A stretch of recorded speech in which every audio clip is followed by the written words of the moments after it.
Прийшли окупанти до нас в Україну, форма новенька, воєнні машини, та трохи поплавився їх інвентар. Байрактар. Байрактар. Російські танкісти сховались в кущі, щоб лаптям посорбати довбані щі, та трохи в ущах перегрівся навар. Байрактар. Байрактар. Зі сходу припхались до нас барани, для восстановлення великої страни, найкращий пастух баранячих отар. Байрактар. Байрактар. Їх доводи, всяке озброєння, різне, ракети, потужні машини залізні, у нас на всі доводи є коментар. Байрактар. Байрактар. Вони захопити хотіли нас зразу, і ми зачаїли на орків образу, з бандитів російських робить примар. Байрактар. Байрактар. Російська поліція справи заводить, на вбивцю рашистів ніяк не знаходить, хто ж винен, що в нашому полі глухар. Байрактар. Байрактар. Веде пропаганду кремлівський урод, слова пропаганди ковтає народ, тепер нове слово знає їх цар.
Hello, everyone. I'm the Enforcer, and I'm accompanied by Enforcer Matt. Good evening, everybody, and welcome to day 102 of the news and another incredible night of fundraising. And with that, we are going to be covering the past 24 hours of the news, of course, on day 102 of the war in Ukraine. Sadly, we were going to have Starsky on, but due to some scheduling errors and conflicts, and also due to Kyiv currently being under bombardment right now, things didn't really line up, and so sadly, he can't be on tonight either.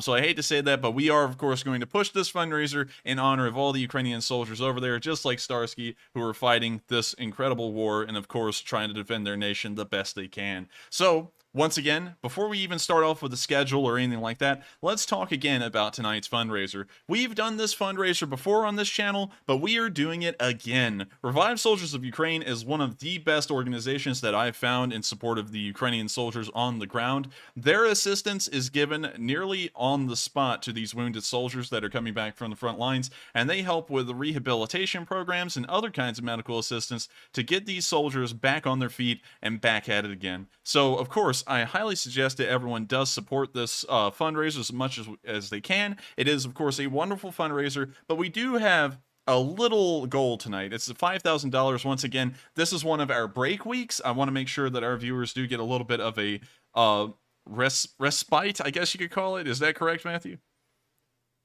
I believe it's called a respite. Okay, respite. I just want to make sure I've heard it pronounced both ways. Respite, I think, is a British ship. So, correction there, a respite. So that way everyone can make sure to, of course, take care of their own finances, because while of course this war is critically important and assistance is important, I also want to make sure that our viewers do not feel pressured too much to of course support. So after this, we'll actually be going back to our usual fundraiser goals. We'll be heading back up to around the $20,000 and the $30,000 range next Sunday after this fundraiser. So with that, I hope that we get a large amount of support. Of course, I've already thrown in my $100 in support of Revive Soldiers of Ukraine. It was actually thrown in at the very beginning of the stream, and you can ask the viewers that it actually did show up. So if you would like to match me, you need to put in $100 in a donation to be able to match me. So if you're wanting to match me or up me, $100 is the goal. So with that, let's get to tonight's schedule. And we actually have some incredible, amazing news. We've actually seen the most well-documented aircraft shoot down, and it was actually a Russian aircraft shot down by the Ukrainian Armed Forces near Zaporizhia today. We've actually gotten 4 separate videos of this aircraft being shot down, and it is unbelievable how well documented it was. But of course, that'll be covered a little bit later. Starting off tonight, we'll actually be starting off in the Kyiv area and covering the 3 bits of news that we've gotten within Kyiv. All of these, of course, surround the bombardments that have happened recently with the missile attacks. We'll then be moving on down towards our location unknowns and also covering those as well.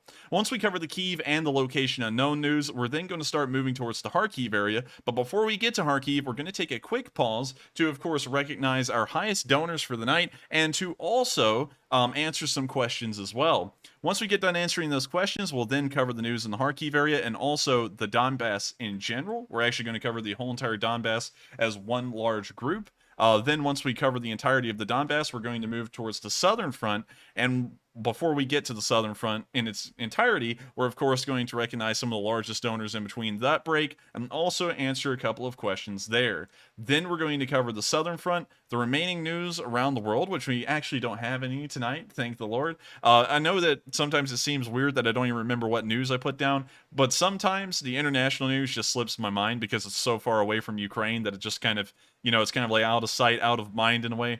So we don't actually have any international news. So we'll actually be stopping at Voznesensk and then returning back to Kyiv for the speech from President Zelensky. His speech was incredibly short today. It was only 1 minute and 30 seconds long, but that is because he was traveling. And of course, we'll get to his speech and he'll say where he traveled and what he did today.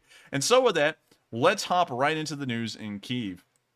Starting off, a cruise missile flew over Troishina as it flew into the center of Kyiv and was trying to hit a car factory. Here we can see one of these missiles flying over the city.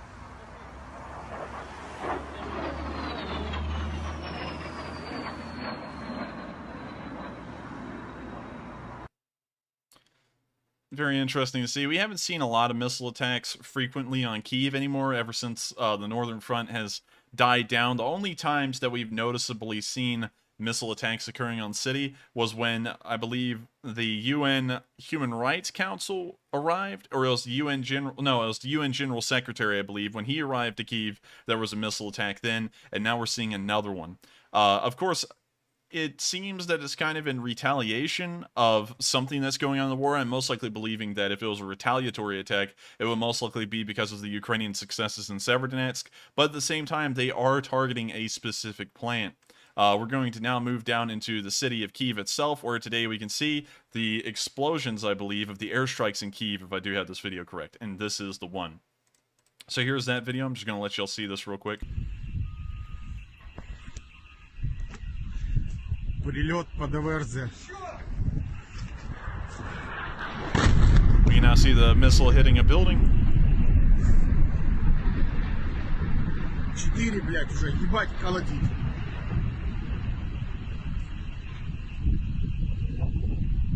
And if we can get a good look at this building, let me tilt my head sideways. Unfortunately, I can't tell what specific building this is.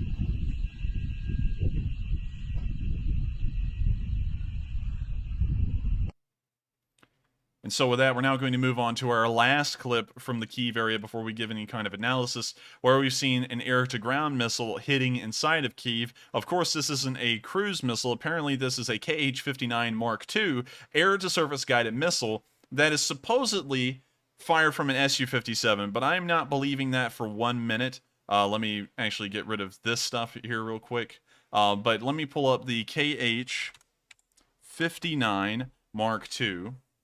And this is the missile that was fired. Let's see how many different kinds of aircraft this can be carried from.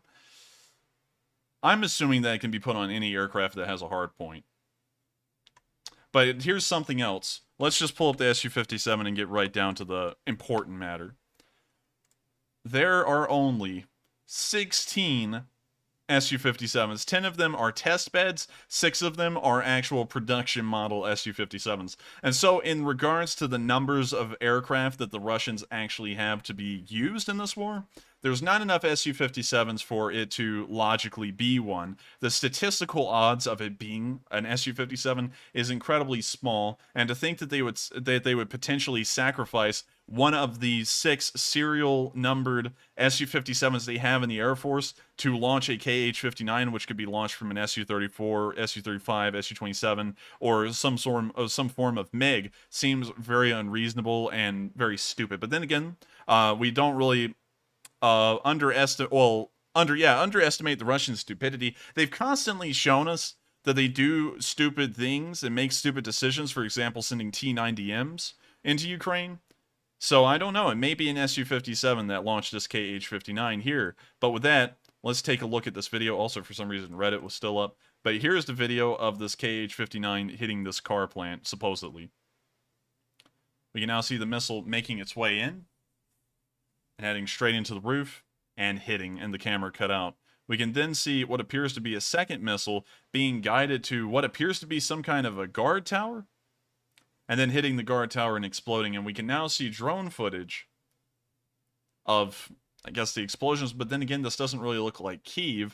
And to think that the Russians have a drone flying over Kyiv looking down at this burning building, and it's broad daylight when these strikes happened early in the morning, makes this video clip highly questionable, considering that Russia today isn't the most reliable source. And on top of that, we've seen them fabricating propaganda videos just yesterday. And actually, if y'all want to check that out, go to the Day 101 stream near the end and check out that video that I show where they corrected their propaganda footage and heavily edited it to make it look like the Russians were succeeding, although we had seen the unedited clips from those reporters the other day, and the Russian artillery was getting plastered by Ukrainian counterfire.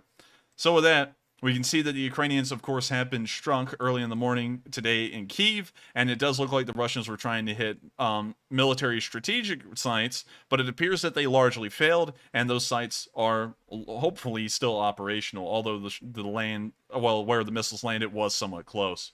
With that, we're now going to be moving out of the Kyiv area, and we're now going to move down to the location unknowns. We actually have a small amount of location unknowns, only around 11 tonight, and unfortunately we're going to start off on a little bit of a low note, but the notes get higher and higher as this location unknown news goes on. Here we can see in this clip a supposed Ukrainian vehicle being destroyed by the Russians.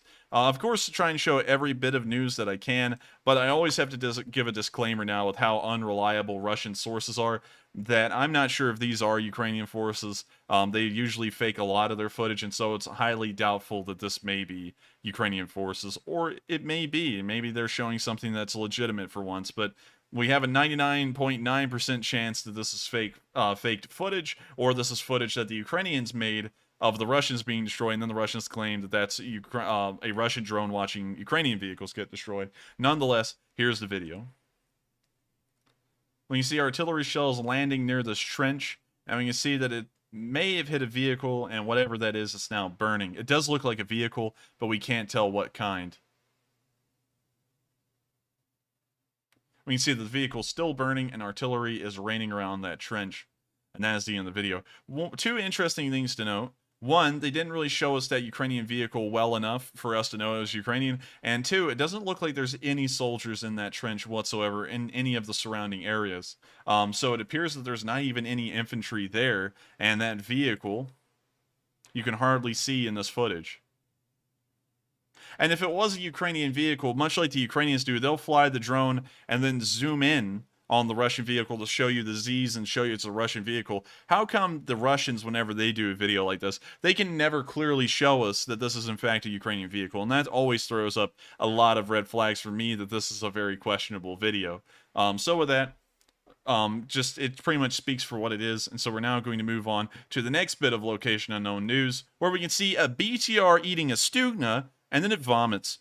Apparently, BTRs do not like Stugnas in their diet, and it appears that this one may have keeled over and had a very large allergic reaction to the Stugna. Anyways, let's watch this Ukrainian crew spoon feed this Russian APC a wonderful ATGM. We can now see that the Stugna is on the way and is being guided towards the BTR. We can see that the BTR is on the move. Пах, сука! Юра, сворачивай. And it looks like they got it. Of course, it's always hard to tell in a Ukrainian video where they get the Russian vehicles or not. I'm just kidding. Every single time we watch a Ukrainian video, they always make it very clear and evident that the vehicle was destroyed. If this was a Russian clip, they would have shown the Stugna fire, and then they would have cut to a prop plywood tank in the middle of a field blowing up on a very low-quality camera. So, of course, it's great to see that the Ukrainian Stugna crews are always working hard, day and night, around the clock to destroy Russian vehicles, and we've seen that they've destroyed another BTR-82 here in this film. Of course, great to see, and I do hope that this continues on. Also, I see a lot of people saying Suka in the chat, and yeah, that's a very famous phrase outside of Eastern European languages that everyone knows. So with that, we're now going to be moving on to our next location unknown news, where we can see a 2S1 in action from inside of the SPG. This is somewhat rare footage. We've seen similar footage like this before from Amista, but I don't think we've ever seen it from inside of a Ukrainian 2S1. Now, before I start this video, there's a couple of important things to note about this Ukrainian SPG that you can directly compare to any Russian videos of the same SPG being used by the DPR, the LPR, or the Russians. First, the paint job inside of this tank is immaculate. The white paint that is painted across all the inside of pretty much every tank in service around the world is perfect. There is hardly a blemish, a spot, or a single streak of rust anywhere in this tank. Well, SPG actually. And it shows that this tank is kept, well, this SPG, sorry, is kept up to a very high standard of cleanliness, which is very important. And that shows us that the Ukrainians that are operating this artillery piece are very professional and, of course, are well disciplined. Otherwise, this vehicle would not be clean. It would be full of filth. We can also see that the breech itself is very clean. We don't see any grimy oil residue, because once oil sits for a long time on something, it does start to look very grimy, and we don't see any of that here. Of course, everything looks very clean, and so once again, it is showing us that this Ukrainian crew is well put together, very professional, and they keep their equipment top notch, which is very important, because if you miss the blaring details, like of course keeping the inside of the compartment clean, imagine how poorly kept the gun breech and all of the mechanisms of the actual artillery piece would be. It would be piss poor. And so it's good to see that the Ukrainians are keeping a high standard of maintenance with their vehicles. Anyways, enough rambling about how clean the vehicle is. Let's watch the video. Подводься, Сережка. Юра заряжай.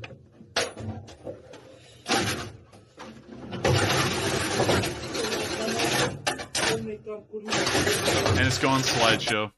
I was sitting here waiting to see if that would fix itself, but it doesn't look like it will. So let me refresh this and then speed it back up to that point, and let's see if that fixes the problem. It doesn't look like it will. One more time. Third time's the charm, is what they always say. Man. Doesn't look like it's going to stop with the slideshow. Anyways, I'm just going to pop it up real quick, and we're going to watch it in slideshow mode. Sorry about this, y'all. Unfortunately, I can't really fix this issue. But you can also see this Ukrainian SPG gunner using a headlamp, which is really interesting to me. I've never seen that before. I don't know why. Maybe this tank lacks a working light inside of it, but still a very interesting thing to see. Пострел! Я полосатый закінчив.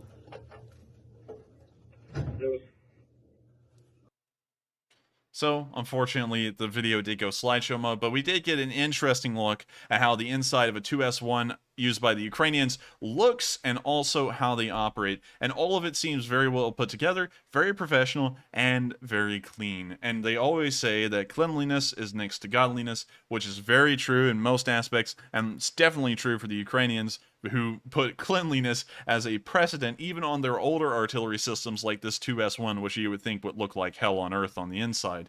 So with that, great to see, and we're now going to be moving on to our next bit of news, where we've seen a firefight from a Belarusian volunteer's perspective. Of course, the Belarusian volunteers have been fighting on the front line ever since the start of this war. One of the most famous Belarusian volunteers is the Mustache Man. And so, here's the video of this helmet cam of this Belarusian volunteer in a firefight in the brush. Опа, установили. Малышку. As we can see, he's moving forward a little bit. There are a couple of specks of stuff on his camera. Будем снимать.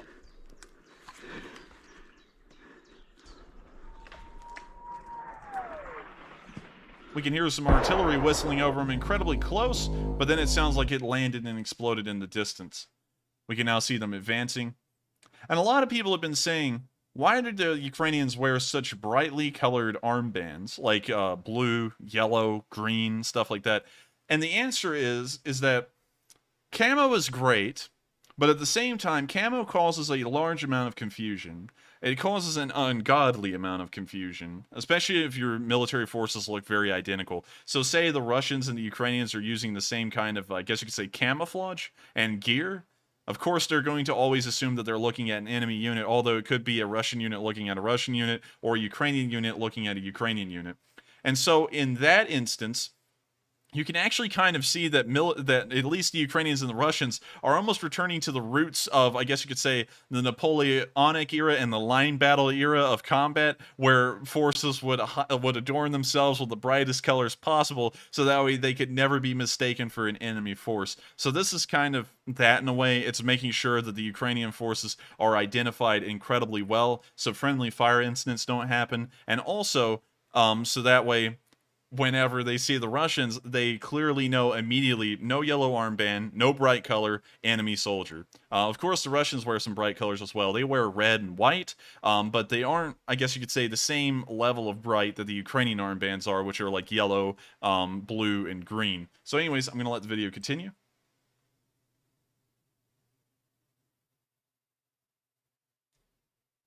We can now see these soldiers advancing down this very narrow dirt road. And this is definitely in the backwoods. This is nowhere, well, this may be near a highway, but definitely down the road. They're walking, they are on a country road for sure. We can now see the Ukrainians cutting down a grenade from a tree.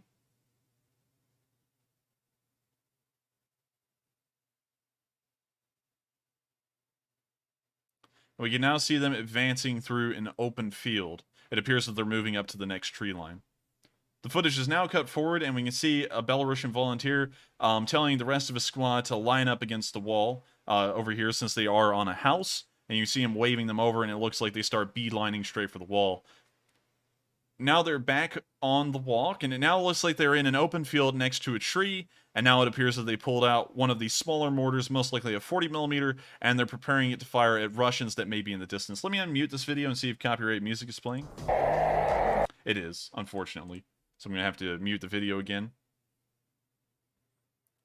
We can see one of the soldiers adjusted his armband just a little bit, and we can now see them advancing down the road. Apparently, they may have noticed something in the distance. We can now see one of them digging a hole. I'm not sure if it's a foxhole. It doesn't really look large enough. But we can now see the Ukrainian mortar crew preparing to fire the mortars still. We can see a drone operator in the background, most likely giving them, I guess you could say, fire adjustments. And we can now see them adjusting the mortar. Finally, they're hanging the round and firing it. We now see them hang the second round and fire it. Of course, we can't see it. The mortar operator is, of course, turning away when they fire the mortar. And we can now see those rounds landing downrange, maybe on top of the Russians, but we can't actually see the Russians on film, so I cannot confirm that.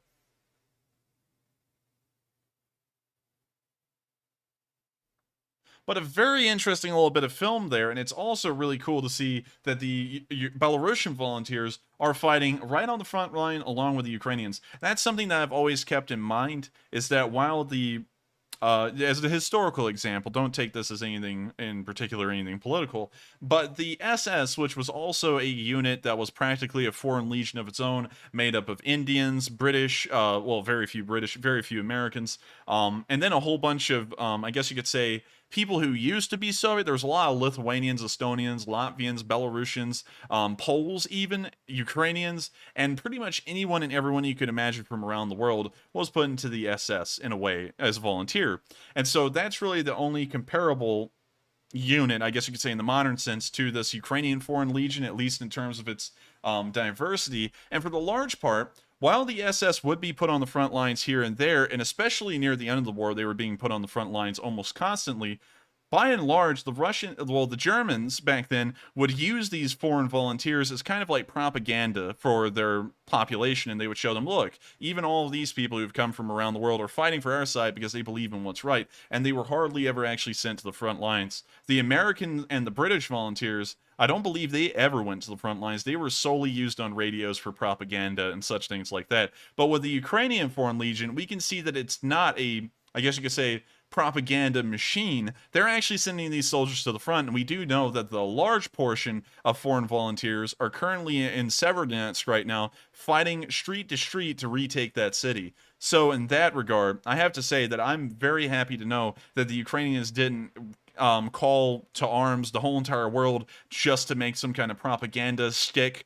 They actually did it for a purpose, and that was to get more men, and of course, well-fighting and well-trained men, like we've seen the American, British, Australian, Belarusians, and all the other nations that are currently over there fighting for Ukraine, and they are all well put together and well kept. So, of course, great to see that they are on the front lines and fighting, and I have to say, I'm highly impressed by their professionalism and their performance. With that, we're now going to be moving on to the next bit of Location Unknown news, where we can see Georgian volunteers in a firefight. This is another group of soldiers in the Foreign Legion, and we've seen a lot of action from the Foreign Legion today across the whole board. So here's the video of the Georgians in a firefight.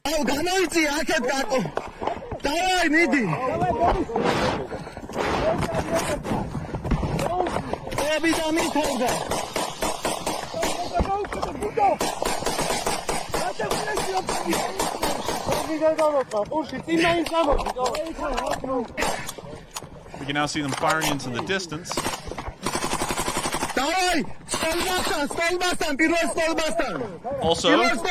Also, very interesting note here. This guy, if I can show you, right here. Oh, come on. This guy's right here. He's got a dual mag, so he's actually got some kind of a little attachment there that actually clips the magazines together. It makes it very easy to reload the AK, of course, for those two magazines in particular. And also, we can see him doing an interesting move here, which is angling the rifle sideways and firing, I'm guessing, with an angled sight. It looks like there may be an angled sight there. I can't really tell for certain. It may be looking like he's tilted the rifle sideways, so that way he can just get a very good look at something up close, and he's just unloading the magazine at something that must be in very close range since he's not even using his sight. But we can see there at the end that that's not just poor form. He actually adjusts the rifle back up and starts looking down the sight. So apparently, whatever he was firing at was at an incredibly close range. So close, he didn't even really feel like using an optic, which is something interesting to note.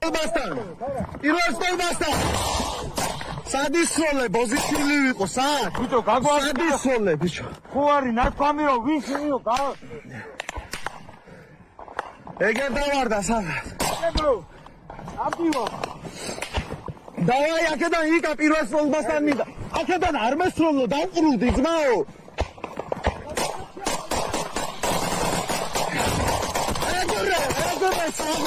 You can now see that they're unloading fire. And real quick, I want you to address this one because I've seen a lot of people saying it.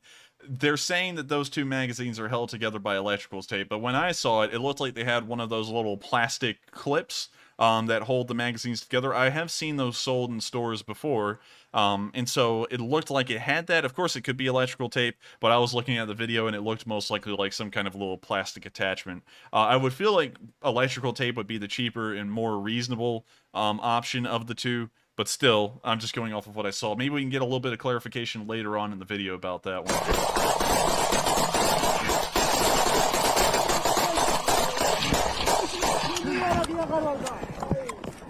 დავაი артиллерия გამოიძახე იქით ბოლო ასვალზე თქო დიანიშნი ასვალტი დაუშვა ჭიჭუები ამომიღე აქედან იგი ის აქედან ისვის ვიღაცა მარცხენა ფლანგი მარცხენა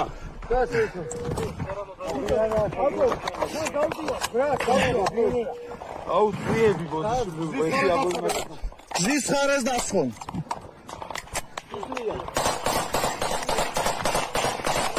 We gotta see that they continue to fire into the distance, but sadly we can't see much of it because the camera's looking at the man's sleeve, sadly.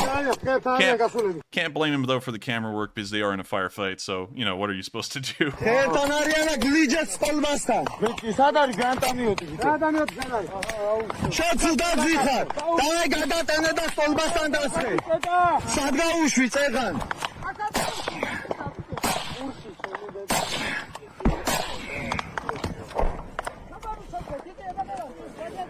სადა? დიდი. დავაი მიეცი, მომეგა. იკა. დავაი გავიშვი ისა, ისა. იკა. იმი მართულების სტოლბის მიმართულები დავაი მუხა. დავაი გახსენი მუხა გლიჯე. You see they're still firing into the distance. Of course, a large amount of orders being yelled out. Alright, now that right there is probably the clearest view I've gotten of the mags. See, there's a little bit of a divide in between the magazines where you can see some kind of plastic attachment in between the two. And so I'm assuming, I think Matthew's actually had a large amount of, I guess you could say shopping experience looking at these things. I think he may actually have one. But Matthew, I just want to make sure, isn't there some kind of plastic attachment that you can put on these magazines to hold them together instead of tape? Yes, there is a thing called a Magpul Maglink, which actually holds two of those magazines together. Let's pull that up real quick and let's take a look at that. Magpul Mag Link. And I know that may be used for AR-15 magazines, but of course the principle is, you know, cross compatible. But there you can see it right there. That's the exact piece I'm talking about that holds the magazines together, and it gives them a little bit of space. You can see that right there. And when you look at this video, you can see something very similar to that on these magazines. So while a lot of people are saying electrical tape, I'm sorry, I'm going to have to hold my ground on that. You can clearly see it's some kind of a mag link attachment in between those two magazines. So with that, I just had to get that clear because a lot of people are like, it's like electrical tape, dude. But electrical tape doesn't separate the magazines like that. And so with that, we're now going to let the video continue now that we've gotten that mystery out of the way.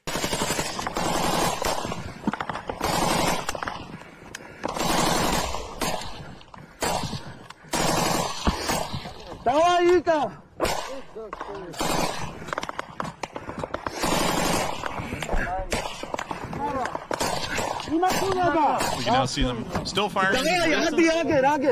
The firefight's very intense. While they're not moving a lot, there's a lot of fire coming at them and a lot of fire being sent that way.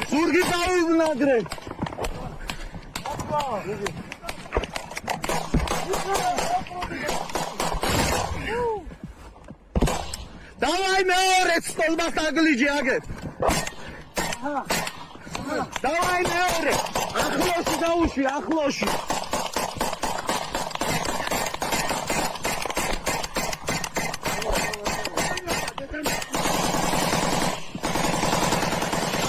Tabaze dautye tsvanan, tsvanan. Ha. Nu isri. Tatru dibejo.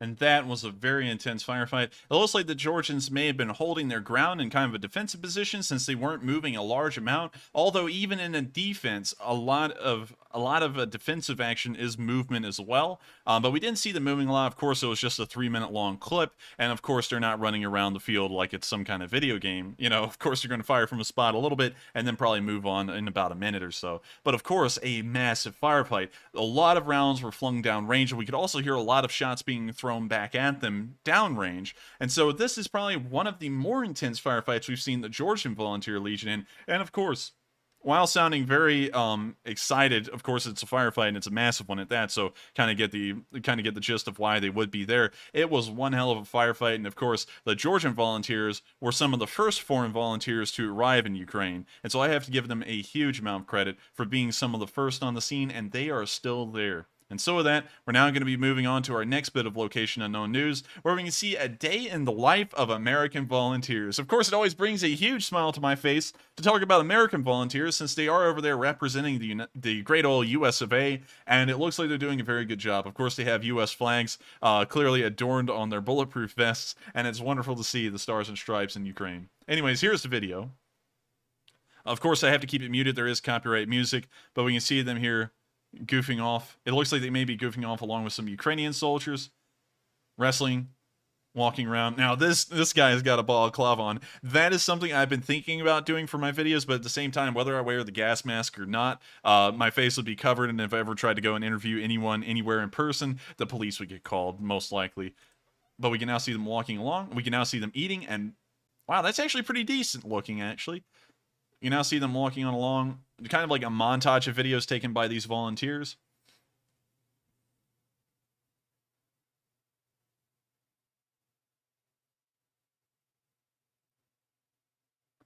We can now see one of them crawling through a pipe. And we can now see him laughing, of course, petting a sweet little dog. Always love the dogs. And that's the end of the video. Of course, it's really nice to see that the Ukrainian volunteers, it looked like there was actually a large amount of volunteers that weren't American in that video. It looks like they were all having a good time. Of course, morale is incredibly high. And who can't have high morale when the Ukrainians are winning against the Russians and there was supposed to be no chance of that? And so, of course, wonderful to see, and it's always great to see that morale still remains to be high, even amongst the Foreign Legion who have the option of leaving. So with that, we're now going to move on to the next bit of Location Unknown news, where we can see our usual general inspection of Russian vehicles in a column on June 5th. Thank God the Russians are stupid, because they actually film an entire column, and they'll let us see exactly what they have going to the front. So here's the video. So first, we have a T-80U. It looks like it's in generally decent shape, but it looks like it's kept in poor condition. We can see another T-80U, once again, Z graffiti all over the side. While the Z's, why I'm calling them Z graffiti is because he puts so many of them on there at this point, and I believe it's because so many incidents of friendly fire have occurred that the Russians are so scared of friendly fire happening on them that the crews start to paint as many Z's as possible, so hopefully the Russian tank crew that's most likely looking at them will not kill them. We now see them looking at some kind of destroyed warehouse or a factory building.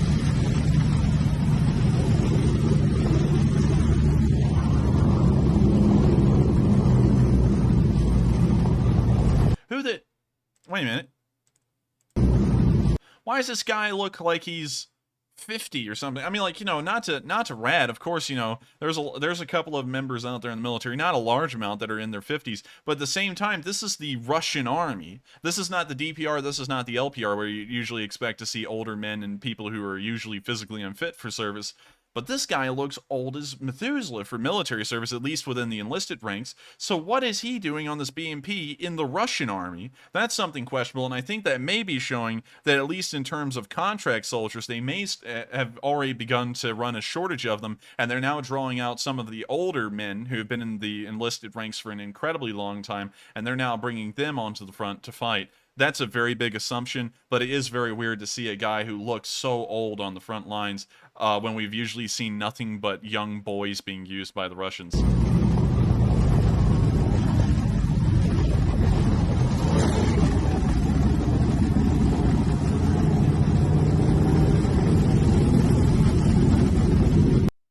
That's the end of the video, but we could see that the T-80 used at this BMP-3 passed by did look to be in somewhat dog-eat condition, of course, compared to their Ukrainian counterparts. Of course, there's not really a lot of assumptions we can make from that, but their general outward appearance was pretty poor. So with that, we're now going to move on. Of course, you can see the destruction of this Ukrainian village that they're passing through, and of course, that's unfortunate as well. Every time you see a destroyed building like this, there could have been a family of Ukrainians that was living there that may have been injured or killed. Hopefully a lot of them got out before the war made it to that village, but still, it's an unfortunate truth of this Russian invasion that they are most likely killing civilians with every mile they fight over. So with that, we're now going to be moving on to our next bit of location unknown news, where we can see two Ukrainian peons firing into the distance at the Russian forces. Here's the video. It's really short, but of course, wonderful to see these massive artillery pieces doing hopefully great work on the front.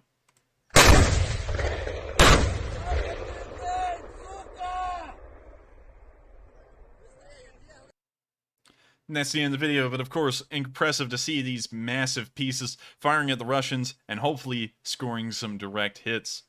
With that, we're now going to move on to the next bit of location unknown news, where we've seen that the Ukrainians have gone full Mad Max. Now, I do have to stay unbiased here, at least in my assessment. I'm never a huge fan of improvised equipment like this, so I'm just going to put that out there in advance. But I can't really rat on the Ukrainians too much. Everyone has to remember that the Ukrainians had a very, very small military budget going into this war. They still kind of do. And of course, their nation isn't the most wealthiest nation on earth, so everything they get can't be brand new. So we've seen them take a civilian truck and then equip, let me make sure I get this right, a 57mm anti-aircraft gun onto the back of it. Now, this is some Mad Max level stuff. Honestly, this is almost like Syrian Civil War kind of stuff. But I'm going to give them a little bit of credit. I won't be able to rat on them too bad, specifically this one vehicle, because we're about to see that the DPR is doing the exact same thing. So here's the video of this guy using this vehicle. Unfortunately, I can't play the audio. It has copyrighted music. But here he's firing the gun. And I gotta say, it's really crazy to see this kind of stuff. I don't know if it's actually effective. I don't feel like it would be effective. But then again, I mean, like, there's really not much different from this than a military KAMAZ with this gun mounted on the back. It's practically the same. It's just that it's mounted on a civilian platform. But still, I'm always questioning, are these things actually useful? But I can't really say too much about it because it looks like the LPR's got one too, as a video came out today of an LPR version of this exact same, I guess you could say, truck kind of technical. It has the same anti-aircraft gun mounted onto the back. It's just on a military truck. So here's the video. Давай, погнали. Выстрел!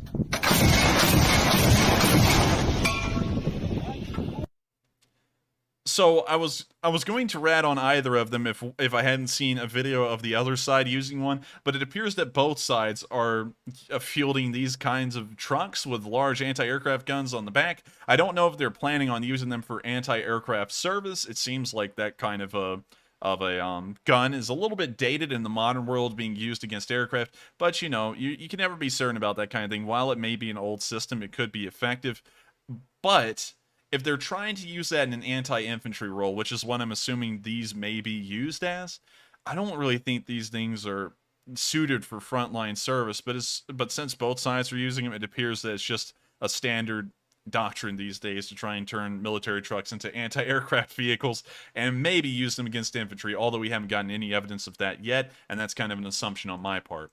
So take that statement with a grain of salt. So with that, we're now going to move on to our final bit of location unknown news before we move on to the Kharkiv news and the Donbass news as a whole, where we can see a beautiful little mine detector dog. Of course, Patron gets all the credit, but I gotta say, this dog is a very fine example of an astute-looking dog. Look at this thing. Now, this is a dog I'd like to pet. It's incredibly fluffy looking. But anyways, here's the video.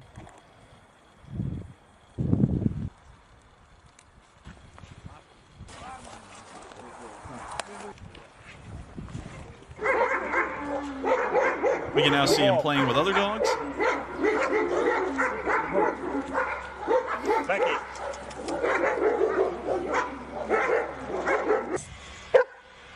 Сидіти. Сидіти. Сидіти. Кушай. We can now see it eating.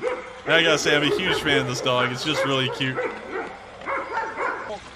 Хорош, хорош. Українська. Армат.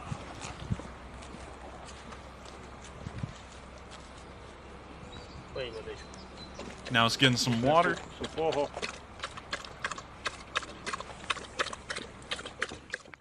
And what a precious dog. I'm always a huge fan of showing things like this during the war. This is why we see a lot of firefight footage and a lot of doom and gloom. It's always good to show some of the, I guess you could say, funnier and nicer things during this war. Because while, of course, war is terrible, always don't want to focus on that all the time. Because then, you know, the outset just becomes depressing. And the Ukrainians are winning, so there's not really too much of a point of trying to make the whole entire thing depressing. But of course, cute dog. I saw that everyone loved the dog, and so it's great to see that. And so with that was our high note of the end to our location unknown news. So we're actually going to start moving on towards the Kharkiv area, but before we do, we're going to recognize some of our biggest donors and also answer 3 questions from the chat. But before we do that, Matthew, where is the fundraiser goal?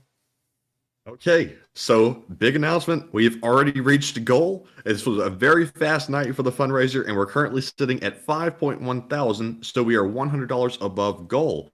And just so everybody knows, even though we've reached our goal of the night, you still can donate to the fundraiser, and we encourage you to do so. Hopefully we can get higher like we did last time. We got up to like 7 or 8,000, and we had a $5,000 goal then as well. So hopefully we can get even higher. Hopefully we can. Of course, it's always good to dream. But once again, I just want to remind everyone, of course, this isn't trying to not make people donate. But if you are strapped financially, we have reached our goal for the night. So do not worry. Just sit back, relax, and enjoy the stream. But if you would like to support Ukraine and, of course, get some help to the soldiers on the front lines, the fundraiser is still open for support, and you can still send in a fundraiser. Just try it out and see. Like, put in $5 or $10, and it will still accept it, and the fundraiser total will still go up. So with that, I thank you all so much once again for the great help that we're always able to pull off for the Ukrainians every single Sunday without fail. We have never missed a Sunday fundraiser, and we constantly and continuously reach these impressive and wonderful goals, and the Lee Spring Army has never failed. So with that, we're now going to recognize some of our top donors in this undefeated Lee Spring Army, and then we're going to move on to answer 3 questions from the chat. And so with that, who are our top donors for tonight towards this fundraiser? And before I get to that, I quickly want to mention to anybody that is from Australia, or if you mention that you cannot donate tonight, unfortunately, YouTube has very stringent guidelines on who they allow to donate to fundraisers. I have no idea why, but they do. So please know it's nothing on our end that we can control, and we appreciate your consideration anyway, but it is out of our control, unfortunately. So moving on to our top donors of the night, we have quite a few. So please bear with me here momentarily. We have 2 $200 donations. We have one from Max Sim and one from Kevin Hens, I believe it's pronounced. And then we have a $150 donation from Cal Vincent. And then several $100 donations. We have one from James Reyes, Jess P, BC Skyman, Richard Bell, Ibram, J. Ray, Kaltenberg, John in New Hampshire, Mycroft, Sylvester the Cat, Kevin E, and then we have a couple of $50 donations. We have one from Jack Ray, Tackwish, Rob Scott, Ashley, and Just Lucky, I guess. And also, we just had a $50 donation come in from Chris Webb, and I'm trying to make sure I didn't miss any more that just came in momentarily here. And then also, I want to thank our anonymous donors as well. Obviously, you don't want recognition, or you wouldn't have done it anonymously, but we thank you anyway, and we appreciate your generosity. And so that I want to thank you all once again, as of course a massive help to the Ukrainians that were able to send out the support. And they are proud, if they could, they would thank each and every one of y'all for supporting Ukraine and never giving up on them, even 102 days later. There's a lot of people out there, of course, who I guess you could say just follow the trend. And so when Ukraine was the thing for a month, they were with this. But once Johnny Depp and Amber Heard became a thing, a lot of people just packed up shop and just moved on over to that and just forgot about Ukraine. But there are still people out there. Of course, everyone in our stream and in our live chat is still focused on this war and believes that this is a very important thing, which is entirely true. It's incredibly important to, I guess you could say, history and world politics, well, world diplomacy, I guess you could say.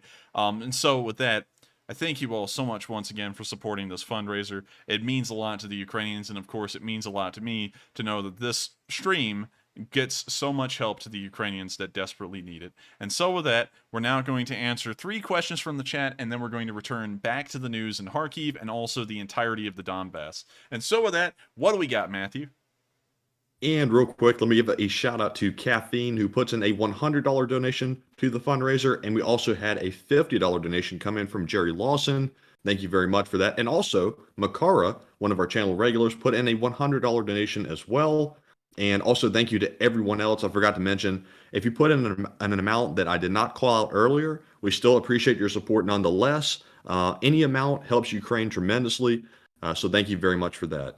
And moving on to our first question from the live chat, we have one from Duncan VR, who says, question, can we get an update on Russian troop and tank losses, etc.? Recently, our news said that Russia only lost about 15,000 troops, and the news here, I think, is way off. It is certainly way off.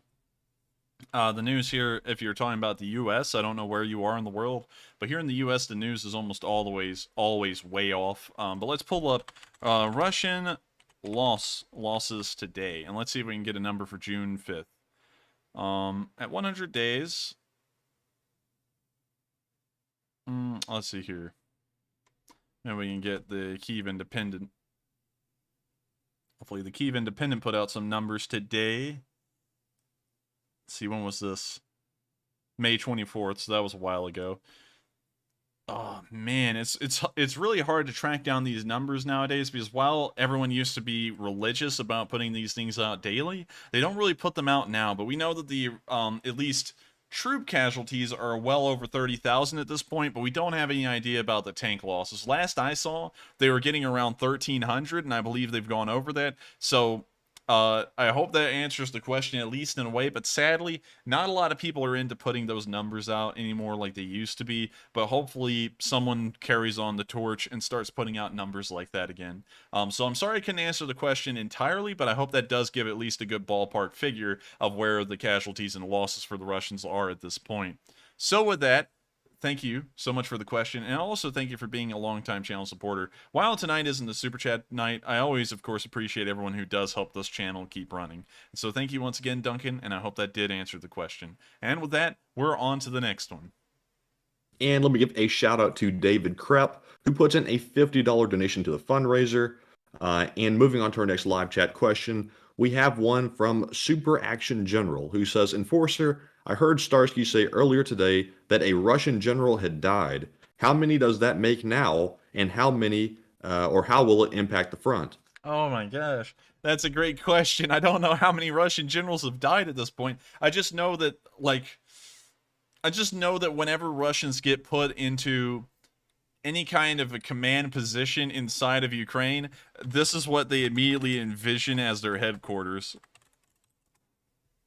That's what they imagine as their headquarters right there, because every single Russian general that's been put into Ukraine, it seems, has been killed. So let's pull up how many Russian generals have been killed in Ukraine. Let's see if we can get a figure up to date. Killed 2 Russian generals amid heavy fighting. A lot of people are saying 13 of 14. Some people are saying 15. Very few people are saying 15. So apparently the answer to that question is 13, I would say 14 maybe, and apparently 40 colonels. So it looks like the live chat actually answered that question for me. Thank you so much for everyone pulling in clutch there and helping me answer that question. So I hope that that does answer it. And it sounds like the Russians are losing more generals than anyone would have ever expected. To put it into perspective, the United States of America lost 40 generals over the course of World War II, and that was over the course of around 4 years of fighting. The Russians have lost around 13 in 3.5 months of the war. And so that's giving you an idea of how dangerous of an occupation being a Russian general is inside of Ukraine. So with that, I hope that answers the question. And of course, it was a great one, and it looks like we got a lot of help answering that from the live chat. So thank you everyone very much for helping me answer that question. And with that, we're going to move on to the final question of this segment, and then we're going to move back on into the Kharkiv and Donbass news. So the final one of this segment goes to a channel regular, Hoodoo Texas, who says, how did NATO, or at least the US, get into its head that it is okay for Putin to shoot cruise missiles into Ukraine and that NATO and the US cannot shoot missiles into Ukraine? I think he meant to say into Russia, and the Ukrainians are asking us to. Well, the thing is that that NATO doesn't actually have a military alliance with the Ukraine. And so in that regards, we're like a third party watching a war unfold amongst two other countries. To kind of like draw a comparison, this would be like the British watching the US Civil War unfold in the 1860s. While, of course, and this is drawing into a lot of, I guess you could say, Civil War diplomacy back in the day, but the British were actually leaning more towards the side of the Confederacy because the Union didn't really provide the United Kingdom with much of anything, but the southern United States, the Confederate States of America, were providing a whole load of vital stuff that the British considered very important, and that was cotton. And and the whole entire Confederate States of America operated off of this principle, literally called King Cotton, where they believed that through their exports of cotton, they could kind of levy that to get support from the British and the French, who just adored cotton. And so, surprisingly, because of that, the British actually would build warships for the Confederacy, and one of the most famous ones is named after my home state, the CSS Alabama. So a very interesting a little tidbit of history there, and that's kind of the position that the United States and Western nations find themselves in today in this current Ukraine war. To kind of bring that into a modern perspective, the West is like Britain was watching the American Civil War unfold. While this isn't a civil war, I know that, I'm just going to say that outright, the situation of us being kind of like a third-party observer is still there, and while we do lean more towards one side and support it, of course we support the Ukrainians unanimously pretty much, there's really no way for us to say, hey, man, you can't do that in a war, unless if it's something that's breaking the rules of war, like a nuclear, biological, or a chemical attack.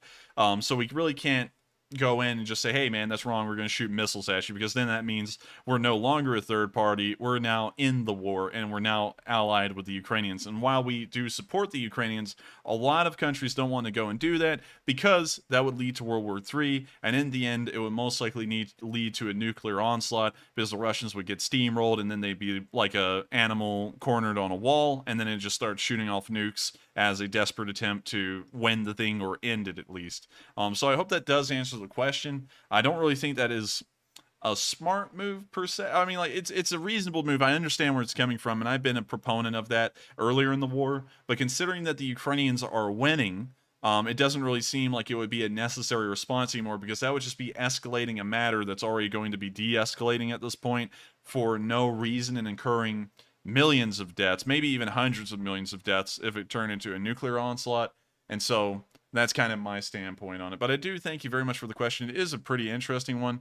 And with that, we have reached the end of this question segment. We're now going to return back to the Kharkiv and Donbass news. And so, without further ado, let's get right to it.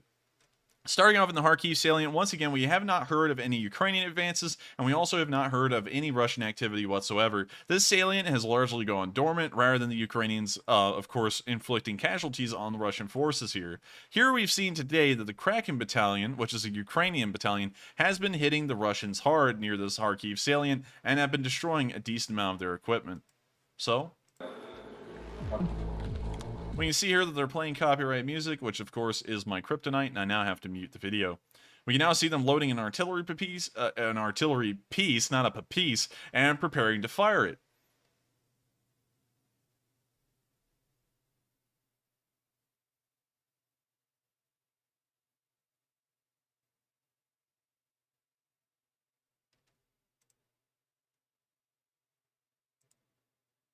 We can see them firing the piece. Of course, it actually seems like they're going a little bit slow, but maybe that's because they're not really familiar with the piece and maybe they got a crash course on it.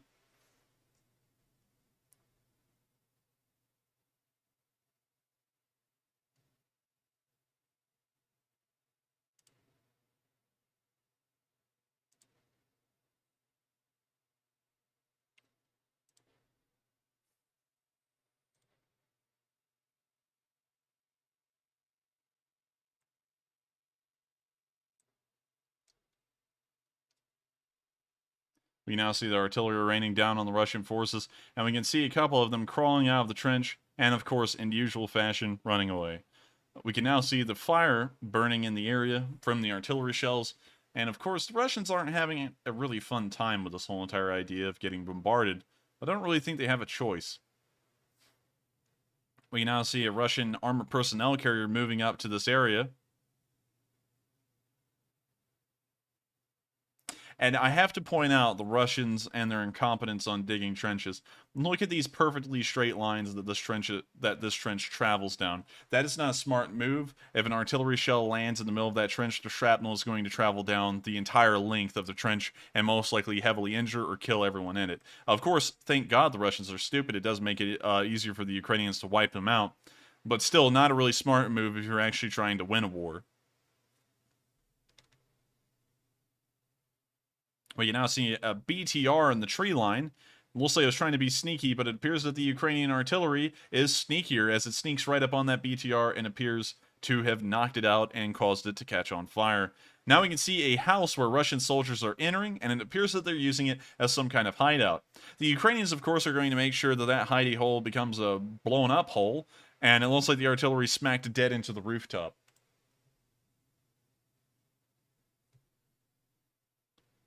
You know, the Russians never catch a break. I mean, like, I do have to feel a little bit of sympathy for them at this point, because it's almost like they're a cartoon villain in their terms of incompetence. Well, you now see the house that they were in catching fire, and you can now see them all running out of it like it's some kind of clown car. Look, they don't stop. They were still going. It looks like an entire platoon was in that thing.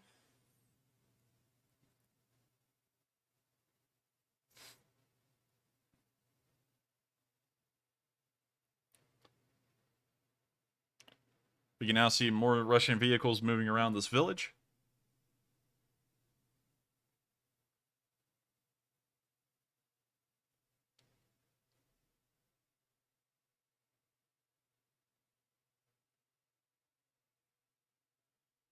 I mean, you see the artillery still raining down on these Russian units, and it just looks like, once again, the Russians just never get a break. I kind of do sympathize with them just a little bit for that, but then again, I mean, like, you know, they kind of get what's coming to them, and I hate that kind of sounds a little bit inconsiderate, but at the same time, it's a war. So we can now see the artillery raining down around where those T-72s were, and it looks like they're all still right there, but the artillery is, of course, creeping right around them, and it looks like one of them may have hit them dead on, but we'll have to see if we get any follow-up footage to confirm that.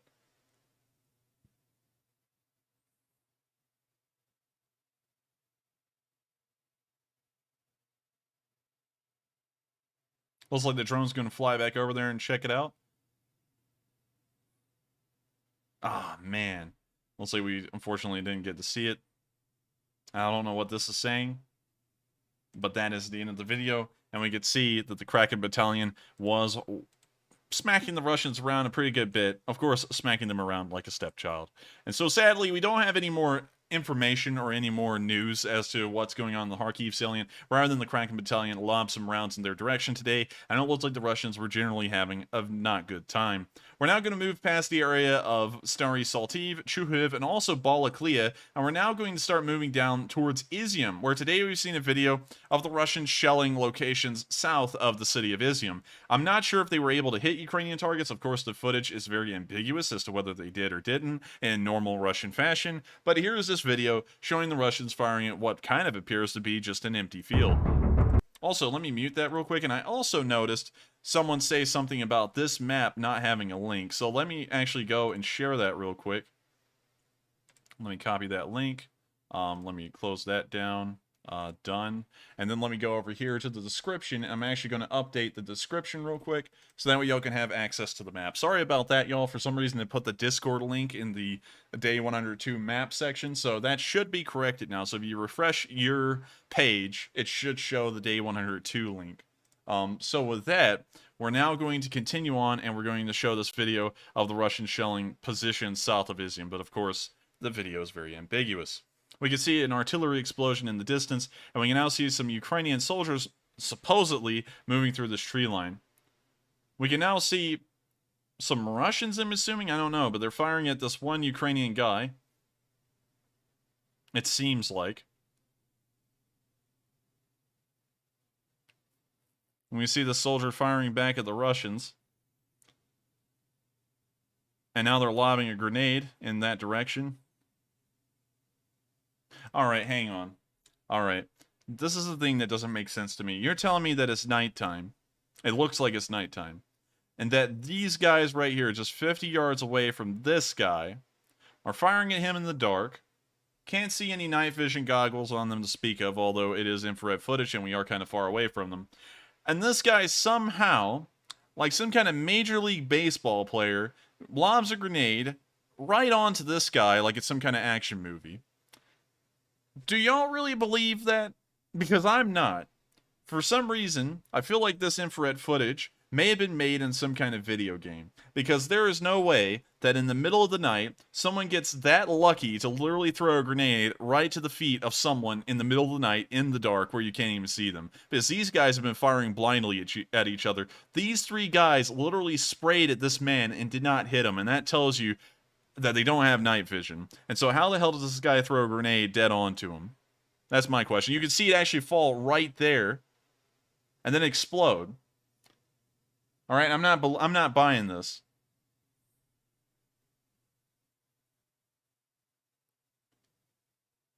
All right, this is confirming what I'm saying, okay? These guys, there's a Ukrainian soldier here and here supposedly. These guys hear the firefight going on in this tree line most likely, but look, they're looking straight ahead and they're not moving in that footage, not moving one bit.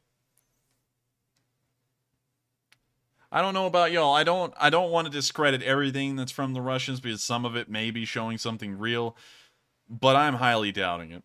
Now we can see some drone footage. I'm guessing it's early the next morning and they're showing the area or what. I don't really know, but that is the end of the video. And the whole entire thing kind of reeked a little bit, a high amount of questionability to me. So with that, also another thing is that if they had the normal camera drone at the end, and it was daylight like that, and that's what they're trying to propagate, why didn't they just fly the normal camera drone to the same area and show the firefight there? You know, because I feel like that would be a little bit more reasonable instead of infrared footage that looks so crisp. It was like from a Call of Duty cutscene. Anyways, we're now going to be moving on because there's nothing else to report from the Izium area, and the front is still in a stalemate there. No movement has been made on either side. It appears to be static. We're now going to move on to the Lyman area, where, of course, the front line here has been completely stopped and has become static as well, as the Ukrainians have created some very good defensive positions south of the city that they're holding incredibly well. And we can see some Russians roasting on an open fire. A lot of y'all may remember the Christmas song Chestnuts roasting on an open fire. It appears that the Ukrainians are making a new song called Russians Roasting on an Open Fire. So here's the video of them making the song reality. Right there.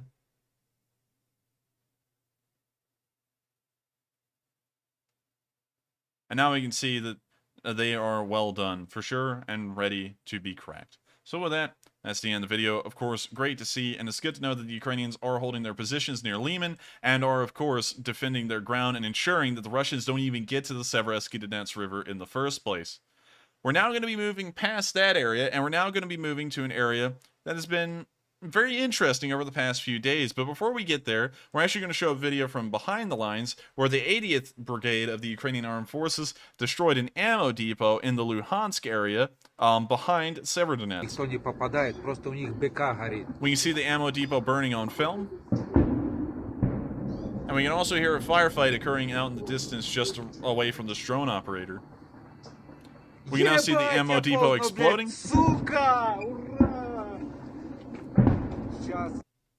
And of course, it's always great to see that the Ukrainians are always having a nice bonfire as a celebration of their victories in this war. With that, we're now going to be moving on to the news inside of Severodonetsk itself, and we've been met with some pretty good news. Of course, the Ukrainian offensive in the city has been going well, which was a shock of me and everyone else. I actually expected them to retreat across the Severodonetsk River and give up Severodonetsk as a whole as kind of a strategic decision to ensure that they had no forces that would be left to starve on the western side of the Severodonetsk River. But it appears that the Ukrainians are very confident, their forces are well supplied, and their counterattack is going incredibly well. They've managed to recapture most of the city, except for this part near the Mir Hotel. But we do have some footage today showing what's been going on inside the city. Starting off, we can see Ukrainian soldiers fighting inside of the city of Severodonetsk in this clip, inside of a largely damaged building. Here's the video.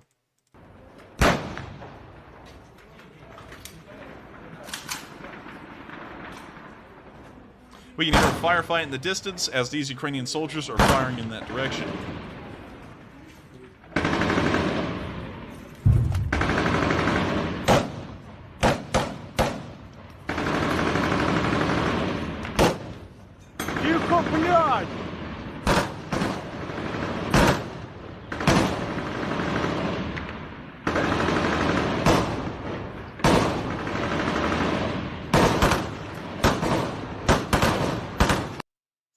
That's the end of the video, but of course, very interesting to see that the Ukrainians are fighting back in Severodonetsk and even pushing the Russians further back. It's something interesting to me, once again, because honestly, I don't really find Severodonetsk to be a very defensible position, and that may be why the city is kind of flip-flopped in between almost entirely Russian control and Ukrainian control over the past few days, because the ground surrounding Severodonetsk, rather than on the western side here near the river, is almost entirely flat. It's nearly a plain.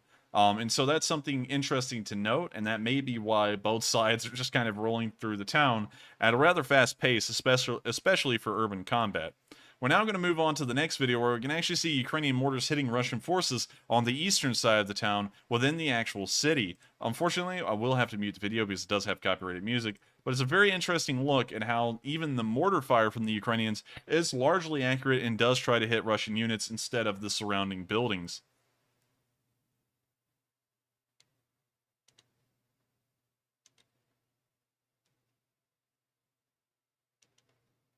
We can now see the fire coming in. Of course, the footage is grainy, and I'm sorry about that.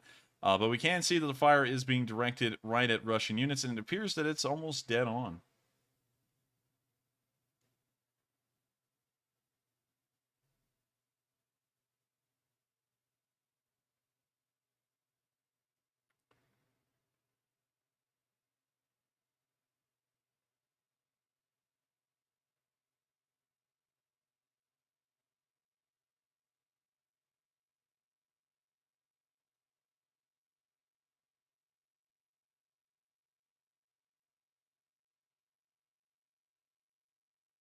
We now see the drones still looking around, trying to find the next mortar round hit, and it appears that they're all hitting around this red building, which appears to maybe be a hotel.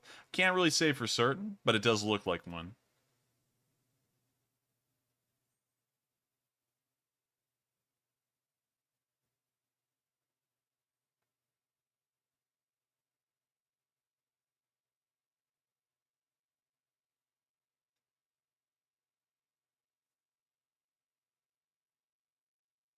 Of course, we can still see some smoke emanating from where one of the mortar rounds hit, and I'm assuming that it is a Russian vehicle that is charring.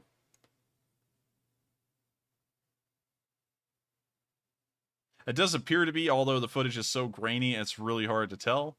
It may have been a Ural 4320 or some kind of supply truck if I was to assume what it is based off of its silhouette, but it's just so hard to tell because this video is in 240p.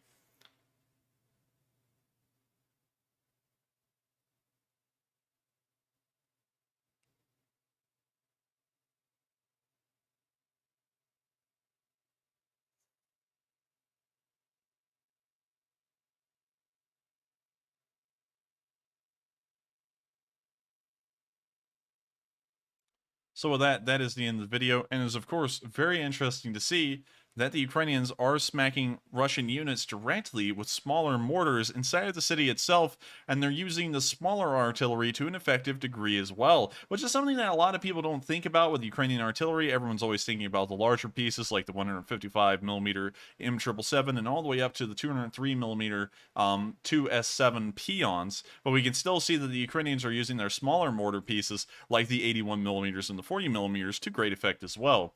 With that, we're now going to move on to our last clip from inside of Severodonetsk, where we see Ukrainian forces using an RPG within the city today. A very interesting clip.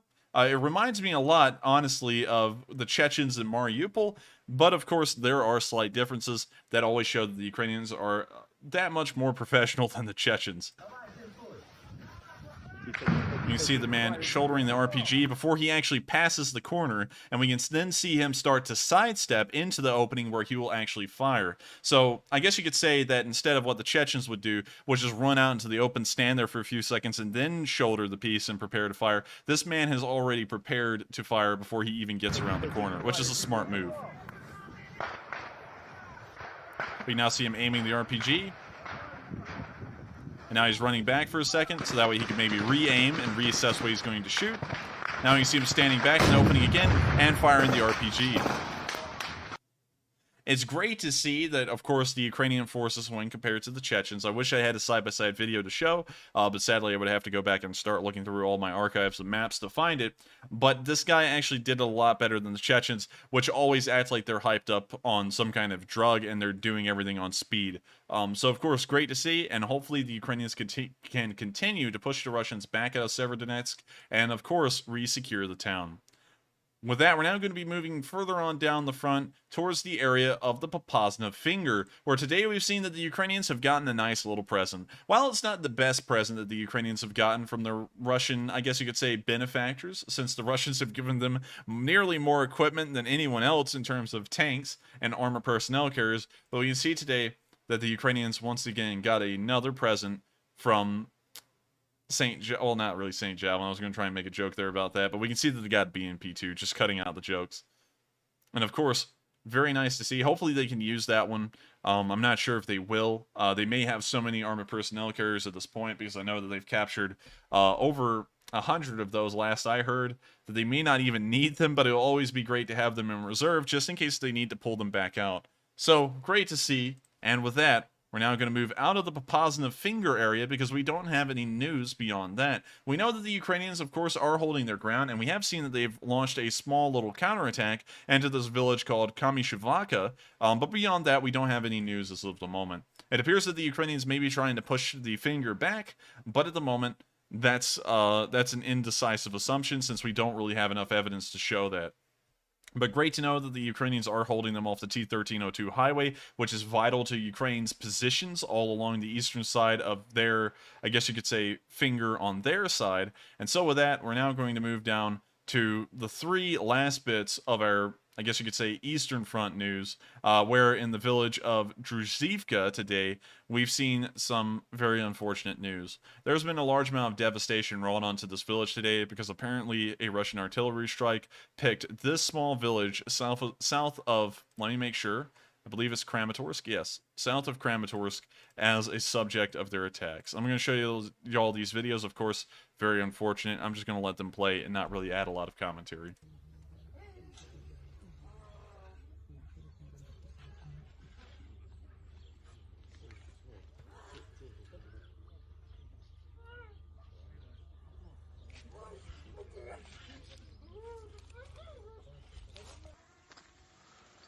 Поехали вся улица.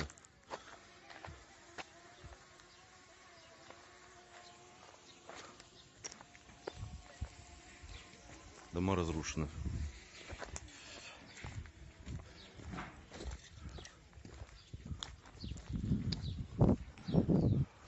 Там, где работают спасатели, полное разрушение дома. Скорее всего, прямое попадание туда.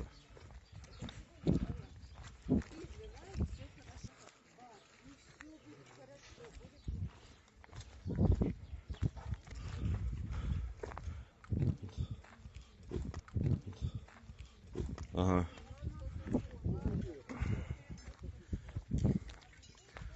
место прилета.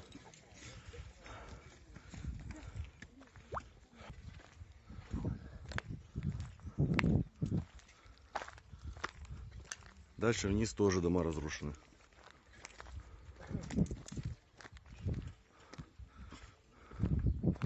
Крыши домов полностью снесены.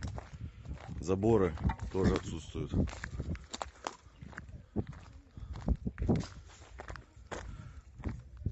Разлет приблизительно где-то до 500 метров.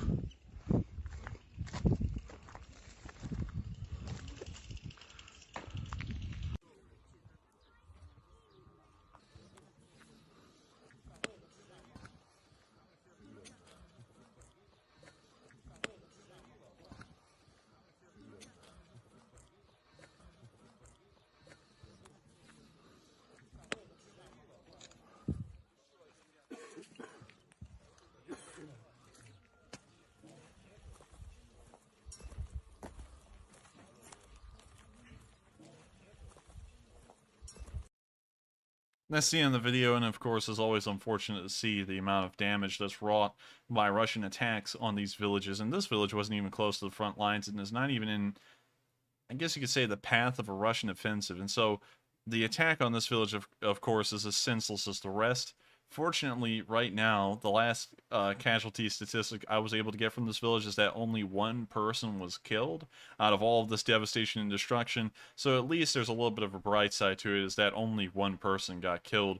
But of course, that may be just because they haven't pulled all of the bodies out of the rubble yet, and they haven't got a head count of how many people were in that village when this barrage started. Of course, I'm saying barrage and artillery attack and missile attack and all, really interchangeable. They just bombed the city. That's really the primary point here, but still very unfortunate to see, and I hope that the Russians that did commit this attack will be held accountable for their crimes and can be located. It's kind of hard to tell who is responsible for a crime like this, because artillery units behind the lines, any single one of them could have done this attack, and so you would pretty much have to get all of the artillery officers and commanders from every single Russian artillery unit to be able to try and hold the one that's responsible out of all of them accountable for these actions. So, of course, very unfortunate to see. And I would go to the second video here in this village, but it's actually pretty much the same thing that was shown at the end of the first one. I just included it because it was a different video format. So with that, we're now going to move out of the area of, let me make sure I get that name correct, Druzhkivka, and we're now going to be moving down towards the Donetsk area, where today we've seen that the DPR has been firing a massive amount of MLRS barrages at the village of Avdiivka, and in their words, it's in revenge of the Ukrainians barraging the center of the city of Donetsk. Apparently, even if that was perpetrated by the Ukrainians, the rocket attack in the center of Donetsk, it doesn't seem like the DPR and LPR respond too kindly to their cities being barraged if it was the Ukrainians, while they pretty much level entire Ukrainian cities daily. And so I find that kind of a little bit of a sick twist, is that the Russians, whenever they bombard and level cities in Ukraine, they just go, well, it's the way of war. But when the Ukrainians are even hinted at doing a very small attack on Donetsk, then it's, oh my god, these Ukrainian savages, we have to get revenge for what they've done. And when you hear that, it's really sickening to think about the hypocrisy that pro-Russian forces have. Of course, it's very questionable if the Ukrainians even committed that attack. We're not really sure. But here's a video of these DPR MLRSs firing back at the Ukrainians.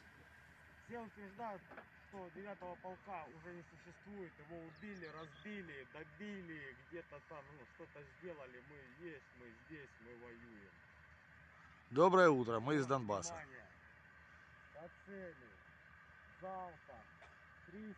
333.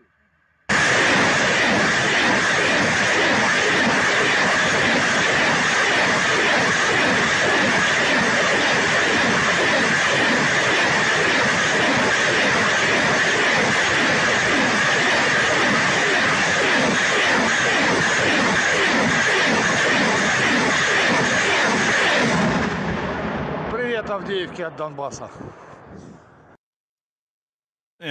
It's a self-explanatory video. It is what it is. It's just another MLRS attack, and of course, It's probably done nothing to the Ukrainian front lines that's actually noticeable or something to speak of. We've seen time and time again the DPR get in an artillery battle with the Ukrainians on the other side, and it appears that no matter how much artillery they actually fling at the Ukrainians, their infantry is just not up to snuff to actually cause any sort of meaningful pushback of Ukrainian forces. So with that, we have now covered all of the Donbass and Kharkiv news, and so we're going to start moving on to the southern front and cover the remainder of the news for the night, and then go to the speech from President Zelensky, and then we will answer some more questions near the end of the stream, and then wrap up for the night. But before we do all of that, we're going to recognize some of our highest donors that we've had in between this question segment and the last one, and also answer 3 questions from the chat. And so with that, what do we got, Matthew? All right. So as of right now, we are currently sitting at 6.4 thousand on the fundraiser. So we are 1.4 thousand above goal, and we've had a lot of smaller donations come in, and we've also had a couple of larger ones. So to recognize the larger ones, we have a $100 donation from Kim D and a $50 donation from Sharon Tukolsky. And thank you to everyone else who has also donated to help get us to that 6.4 thousand figure. And I have to say thank you all so much as well.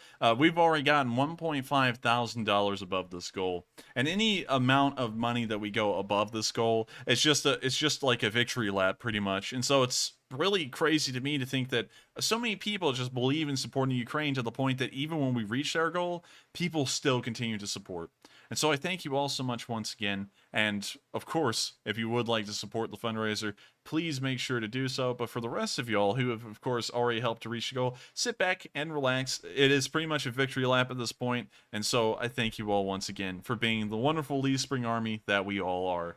And so with that, if we would like, we could recognize some of our highest donors and then move on to a question. So as of right now, we have recognized all of our highest donors. So with that being said, we are going to move on to our first live chat question. So first up, we have one from Duncan VR again, who says, question, President Zelensky to attend G20 in Indonesia, and apparently Mr. Putin is invited too. Isn't that a bit dangerous for Putin? Well, it's not like Zelensky's going to go running over there and like stab him with a shiv or anything.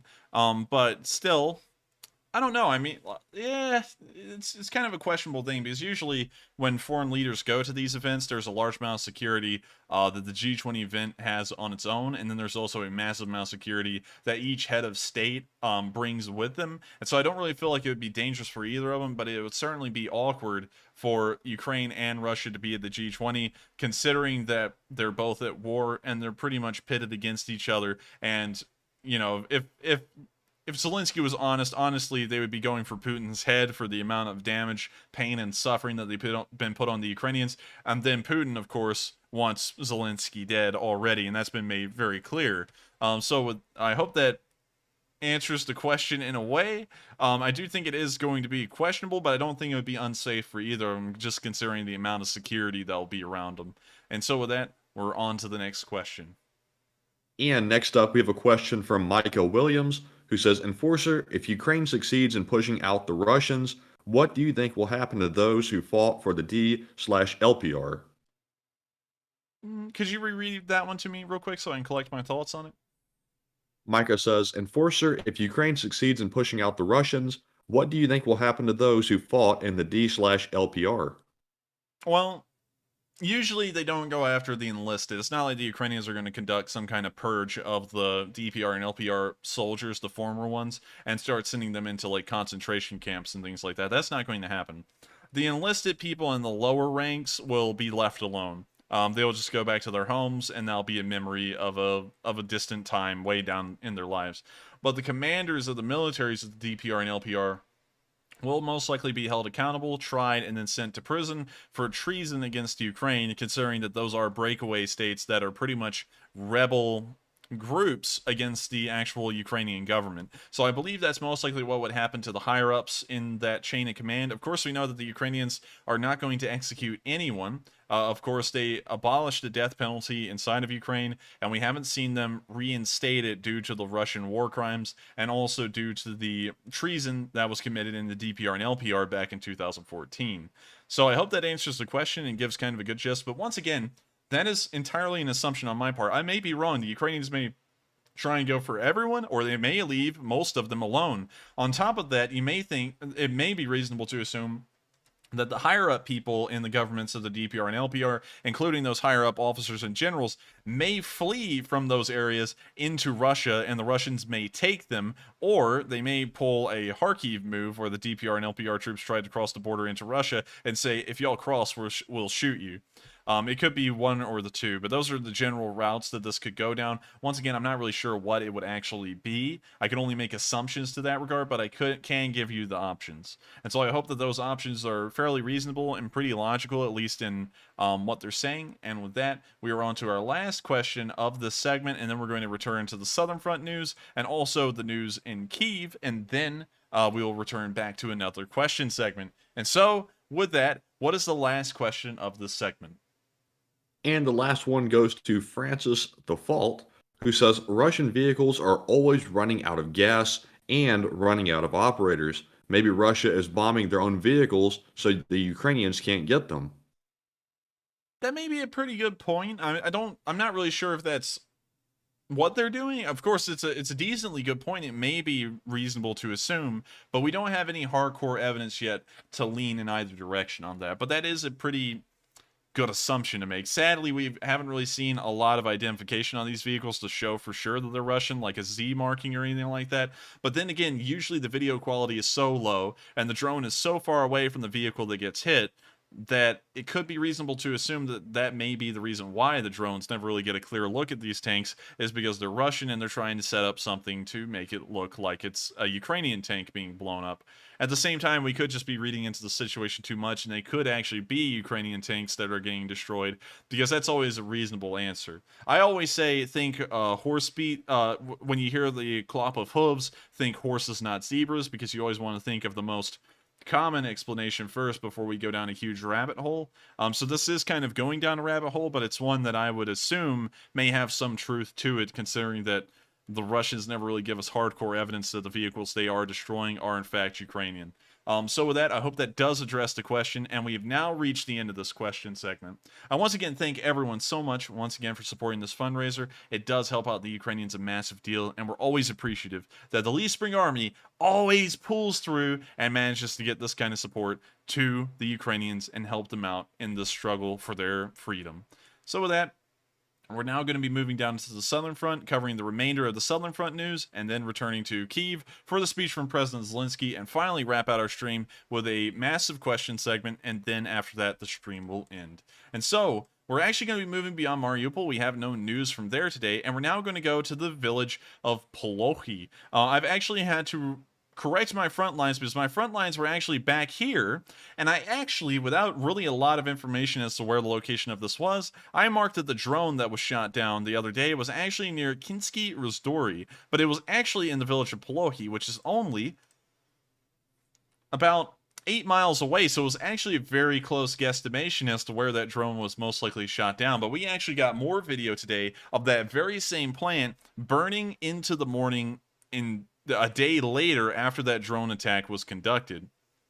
So, let me see if this video will play. I think it'll play right here. And we can see that factory still burning and explosions still erupting around the plant, as the Russian ammunition depot that was there is still cooking off.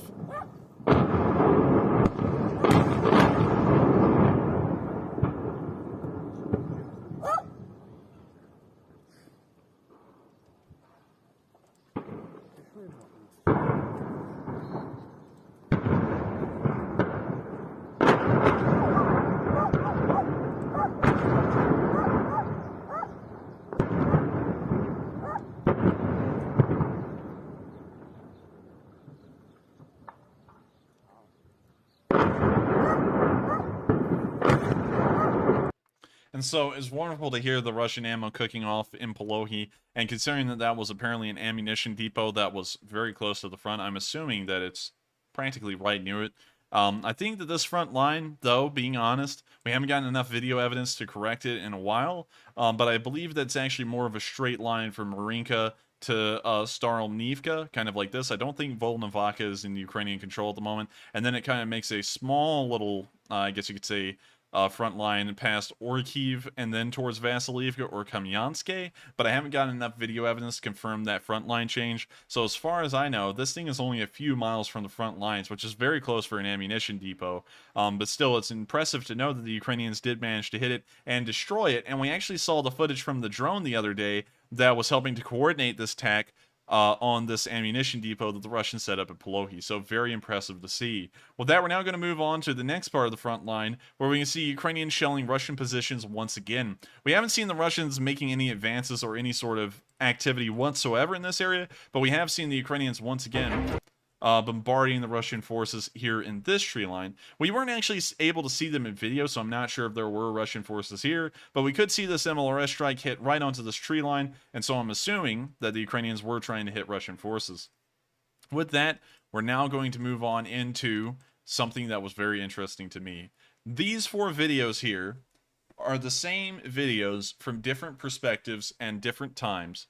This is the most documented, I guess you could say, hit on an air target during this war, which apparently was on some kind of a Russian aircraft. We haven't been able to identify it yet. Apparently it was some kind of Sukhoi aircraft, but we don't have enough information to say what specifically it was. But here is the first video. Let me make sure.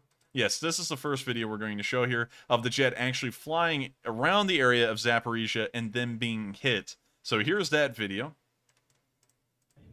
You can see the aircraft right up there in the top right corner of the screen. It's flying along at a somewhat high altitude. And then it gets hit. The aircraft immediately starts tumbling and falling towards the ground.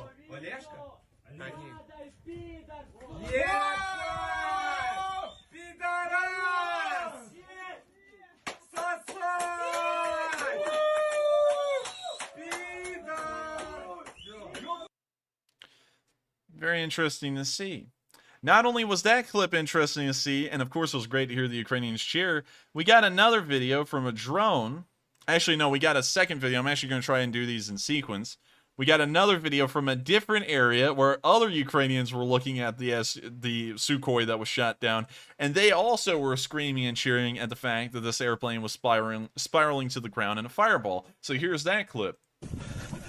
Ебать, сука! Пиши нахуй, пидорасы! Въебали сушку, сука! Ебать! Красавчики, блядь! Once again, very incredible to see. We're now going to move on to the next bit of footage where we can see some drone operators looking at this downed aircraft in the Zaporizhia area. Note that there is a Z on this controller, so I'm assuming that this may actually be the Russians looking at this aircraft. Да. Хороший самолет противника. Это на земле догорающий самолет. Догорающий самолет. Да. Ну, догорающий тоже.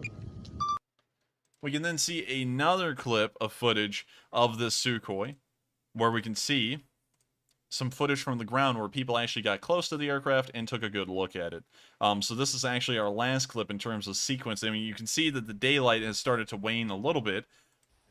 And so here they are a little distance away watching the aircraft burn.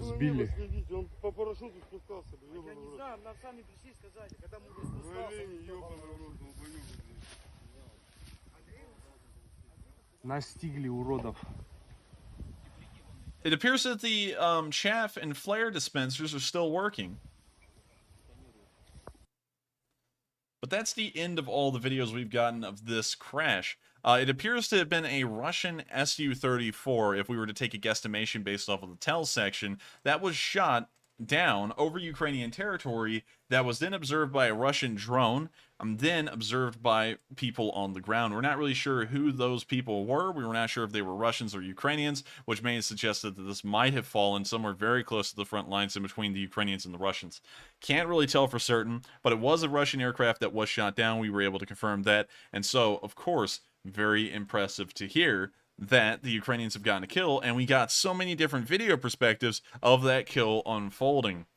We're now going to move on down the front lines towards the Kherson area, where today we've gotten some very interesting footage that also shows something that I don't think has ever really been shown too well on film. Here we can see a TOS-1 firing at Ukrainian positions in the Kherson to Mykolaiv area, kind of in between the two cities. When you see the TOS right there, well, you can now see it firing. But what's very interesting is that it does appear that these rockets are on a higher arc, but their range is incredibly short because they actually land just right there.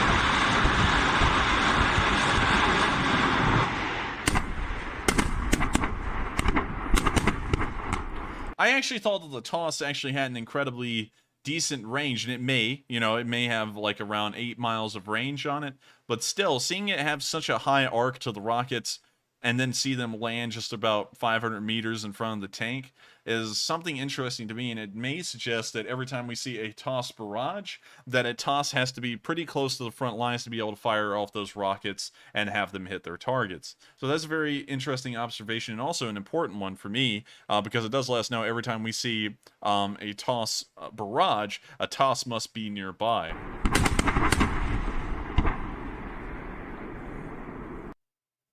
And that's the end of the video, but a very interesting observation about that TOS and its firing range.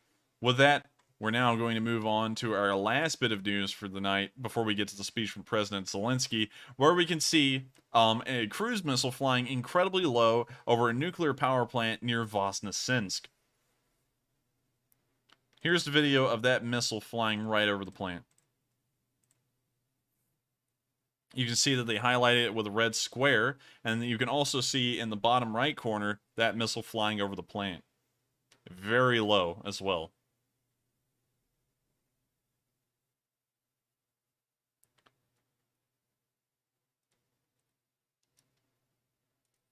It appears that this may be another missile or the same missile, and they're just repeating the film.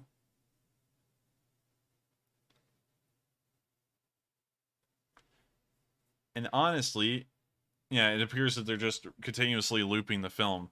But that was an incredibly close call for that nuclear power plant. It looks like that missile was only flying about 500 feet. Well, maybe 500 to 750 feet above ground level. And it looks like, if we watch the footage right here where that red square is, it looks like it may have been about 400 feet up above the power plant, flying right over it. You can actually see the reactor housings right there. There's reactor 1 and reactor 2. I don't know how many reactors this power plant has, and those may not be reactor 1 and 2. They may be 3 and 4 or 2 and 3. I'm not really sure. But still, it was a very close call for that power plant as this thing just flew over. And you could imagine what kind of panic that was causing at the power plant for a second, as some of the power plant operators may have been thinking that that missile was targeted towards the plant and not towards something further on down the line. So very, very interesting clip of film. And you would think that the Russians would try and alter the missile's flight path to try and, I guess, fly in a straight line around the power plant instead of directly over it, because if this missile was, of course, to have a malfunction for some reason, just in case if it was, although there's probably a small chance for that, this power plant's right in the middle of its flight path, which is concerning. So with that, we're now going to move on back to Kyiv. We've now gone full circle, and we are now going to return to the speech from President Zelensky. It was actually very short today. He was incredibly busy and apparently didn't have time for a very long speech today, but here it is. The speech from President Zelensky on day 102. Here's the video. Бажаю здоров'я, шановні українці. Сьогодні у мене нічне звернення, тому я коротко. Багато роботи було, нескінченна доба. Був в Запоріжжі, Запорізькій області. Підтримав наших військових, нагородив кращих, заслухав доповідь, бо ви були на позиціях, провів зустрічі з головою обласної державної адміністрації, з місцевим керівництвом поліції, Служби безпеки, а також деякими мерами тимчасово окупованих міст. Зустрівся з маріупольцями, яким вдалося виїхати з міста живими і з дітьми. Тут їх зустріла Хортиця, по-людськи і тепло. Умови бачив тимчасові, але непогані. Зрозумів складні їх питання, думаю, вирішимо. У кожної сім'ї своя історія, більшість була без чоловіків. У когось чоловік пішов воювати, у когось в полоні, у когось, на жаль, загинув. Просто трагедія. Ви знаєте, ні дома, ні близької людини, але треба жити заради дітей. Реальні герої, вони серед нас. Після цього поїхав з головою офісу на схід, були в Лисичанську, були в Солідарі. Пишаюсь кожним і кожною, кого зустрів, кому тиснув руку, з ким спілкувався, кого підтримав. Дещо привезли військовим, про це детально не буду, а дещо привезли від них вам. А це важливо. Впевненість привезли і міцність. Я бажаю їм здоров'я, їх батькам уклін, всім нам перемоги. Слава Україні! Well, that is the end of President Zelensky's speech here on day 102. Of course, a shorter speech, but still filled with a lot of information and, of course, loads of hope. And so with that, we have now reached the end of the news segment here on day 102 during our Sunday night fundraiser. If you were here for the news alone, of course, I appreciate you coming by, and I hope you did enjoy the news that we delivered tonight. If you enjoyed it live, please make sure to like, comment, and subscribe, because we do run these streams every single day of the week at 10 p.m. Eastern Time, except for Mondays, where we cover the past 24 hours of the war in Ukraine, and also we upload daily summaries. There is a little bit of questionability to the daily summaries. While the plan is to upload them every single day of the week, 7 days a week, sometimes I do have to tend to things in the middle of the day, and it takes up my whole entire day, so sometimes there are not daily summaries. But we've only missed, I believe, 2 days out of around a month and a half at this point, so a pretty good track record so far. So with that, I thank you all so much for watching the news, and we're now going to move on to talk about the fundraiser again, and then answer as many questions as possible before we round out this stream. And so with that, take it away, Matthew. All right, so we are currently sitting at $6,923 on the fundraiser. So we are just a hair away from hitting 7,000. So incredible progress on the fundraiser. And I do want to recognize two of our top donors here. We have a $100 donation from John Boyer and also a $45 donation from Tangan Bragiri. And thank you to everybody else who's also donated to that fundraiser as well. And also, I thank you all so much once again. It's impressive to me, honestly. And you know, I have to get hyped up for this a little bit. We reached $7,000. This is $2,000 over our $5,000 goal. And it's honestly unbelievable to me, and I know I'm getting really excited right now, but it's really unbelievable to me that no matter how much we reach our goals, we constantly just go above them. It's unbelievable to me, and I think it's really something special. And so, thank you all once again. And with that, we're now going to move into our question segment and try and answer as many questions as we can. And so with that, what is the first question of this question segment?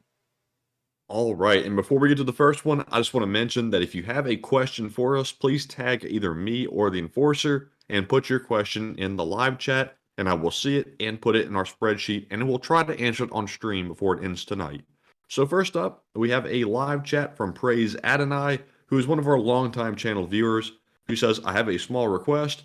Would you ask the enforcer to preach us a sermon about Putin's threat against Ukraine for using long-range missiles? Thank you. And Praise Adonai, let me grab the soapbox, and enforcer, you can start when you're ready. All right, so the Russians threatened the United States today. I didn't really read into it too much because they've been doing this on everything, but they threatened the United States today about sending over longer range rocket delivery systems like the M142. The Russians, I don't think they understand that their threats have fallen flat so far, and they haven't really carried through on any of them. And on top of that, the U.S. is going to do what the U.S. wants. And, you know, while that, of course, sounds very, I guess you could say, pointed and very, I guess you could say, direct, the U.S. will do what it wants. I mean, like, there's really no other way to say it. If we wanted to, of course, we could just start going into war directly and preemptively strike the Russians and then start a land invasion through the Baltic states or through Belarus or through Ukraine itself. That's something we could do. I mean, like, you know, while there, of course, are limiting factors, and, you know, we've gone over those before, the Russians' threats are pointless, because if we really want to send over long-range MLRSs, we're going to send them over. So the Russians can, of course, kiss it. We're not going to sit there and listen to those kinds of threats. The only threat we've actually adhered to at this point is the one of sending over aircraft. We haven't done that yet, but we've pretty much sent over everything else, barring planes and tanks. So I hope that is kind of standing on the soapbox a little bit. I honestly don't think the Russians have a leg to stand on in threatening the United States, considering that the United States has a GDP of around $21 trillion, and they have a GDP of around $1.2 trillion. We literally outpaced their country economically by a factor. Let me make sure I get this correct. If it's 21 divided by 1.2, by a factor of 17.5, just economically. Militarily, we outpaced them by a massive amount. We have around a $700 billion military budget. So let me do those figures real quick. And the Russians have somewhere around a 55 to 60 billion. So we'll err even on the high side and go with 60 billion. And we outnumber their military spending by almost a factor of 12. And so there's really no leg for them to stand on, because just from the economics and the military standpoint, we could steamroll them.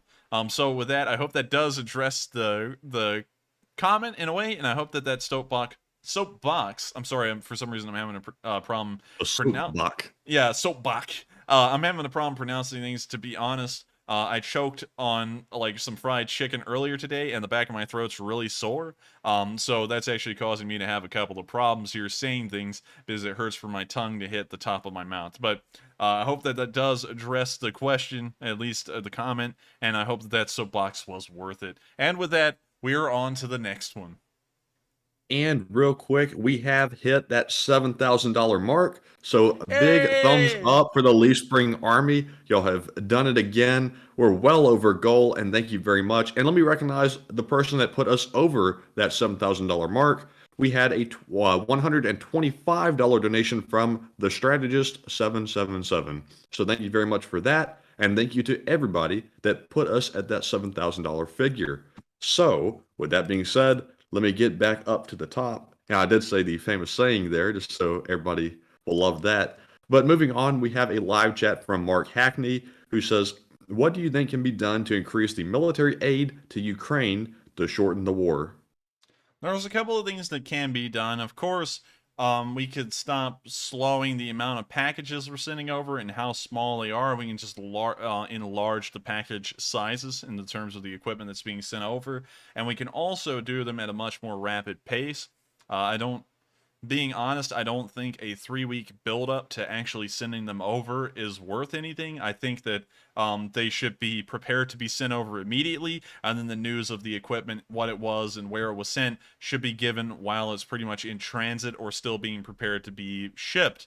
That's something that I think would help out a lot. Of course, there are a couple of other considerations. I believe that while European countries have been helping out a pretty good bit, I feel like a decent amount of them could step forward and provide a little bit more. The Germans seem to be providing a decent amount, but nations like the French and the British, while the British have, of course, provided brimstones, star streaks, and the French have provided the Caesar, and also the British have provided the, I believe, Harpoon anti-ship missile.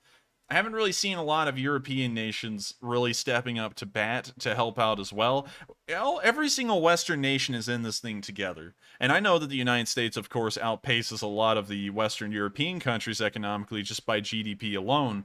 But at the same time, this is a vital, I guess you could say, war that's being fought here in Eastern Europe. And so I feel like every single nation should put 110% into trying to provide as much aid as possible. So on top of the United States, of course, stepping up its game and trying to deliver more equipment even at a faster pace, I feel like a lot of Western European countries should also step up and try to continue to provide massive amounts of support and aid as much as possible. Of course, it's always greatly appreciated, but it's always important to hit everyone up and say, hey, we got to make sure that things keep on going at a very fast pace, and also a large amount of it. Because, you know, numbers do win wars at the end of the day, and the numbers that we're seeing being sent over by the Europeans is small, and their equipment is usually small in scope.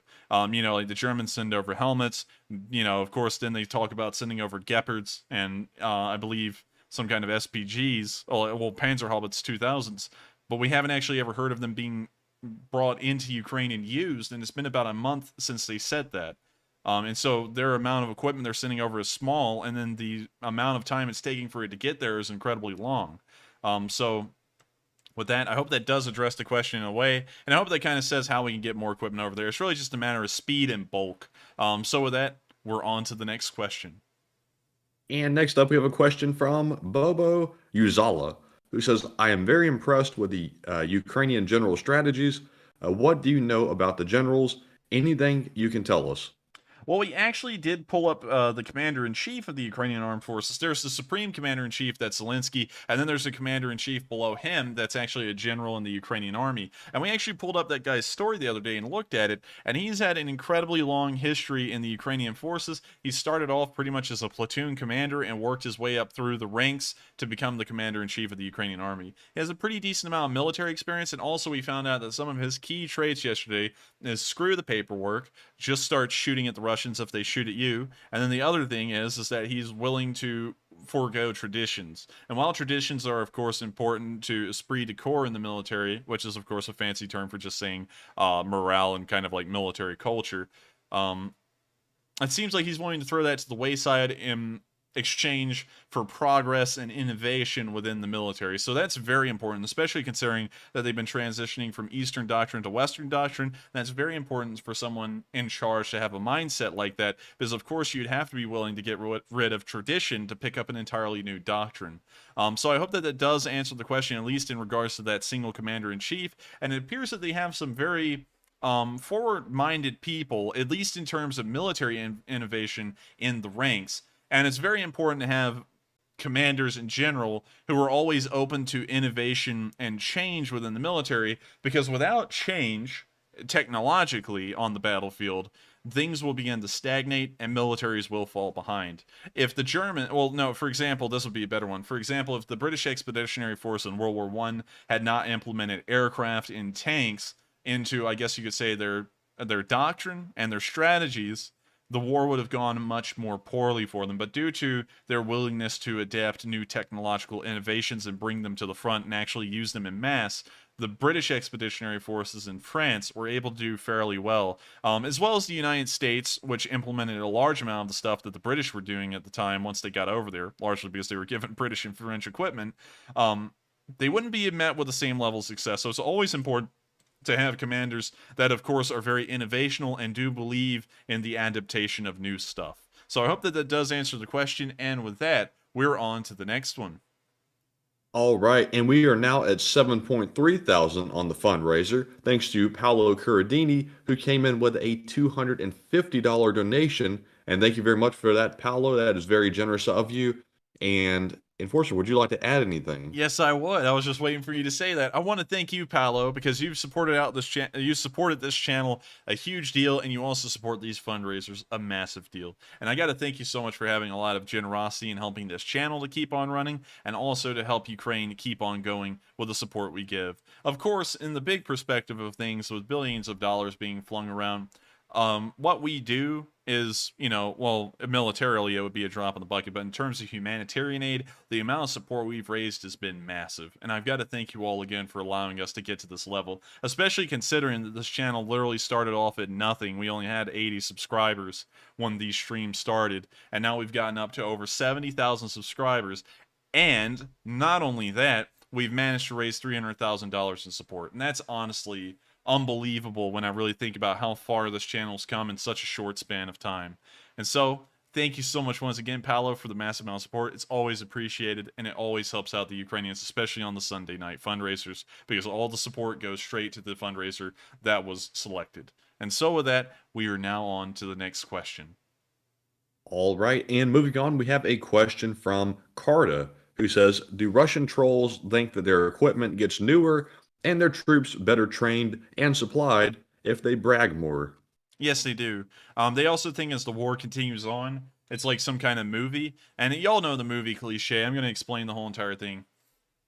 So the protagonist of a movie has like some kind of magic sword or whatever, and he's like clad in like the best armor of the kingdom. It's like Drukesium or something. I don't know. Anyways, all these little imps or whatever, they come running at the guy, and he slaughters them all, and there's just some queen standing back there watching him slaughter all of these little imps or whatever. And then when they all get killed, she goes, you simpleton, that's not even what I have the best of. And then she brings out the next thing, which is slightly stronger. He slaughters all of that. And then she brings out the next thing, and it's slightly stronger than the last thing, and he slaughters it.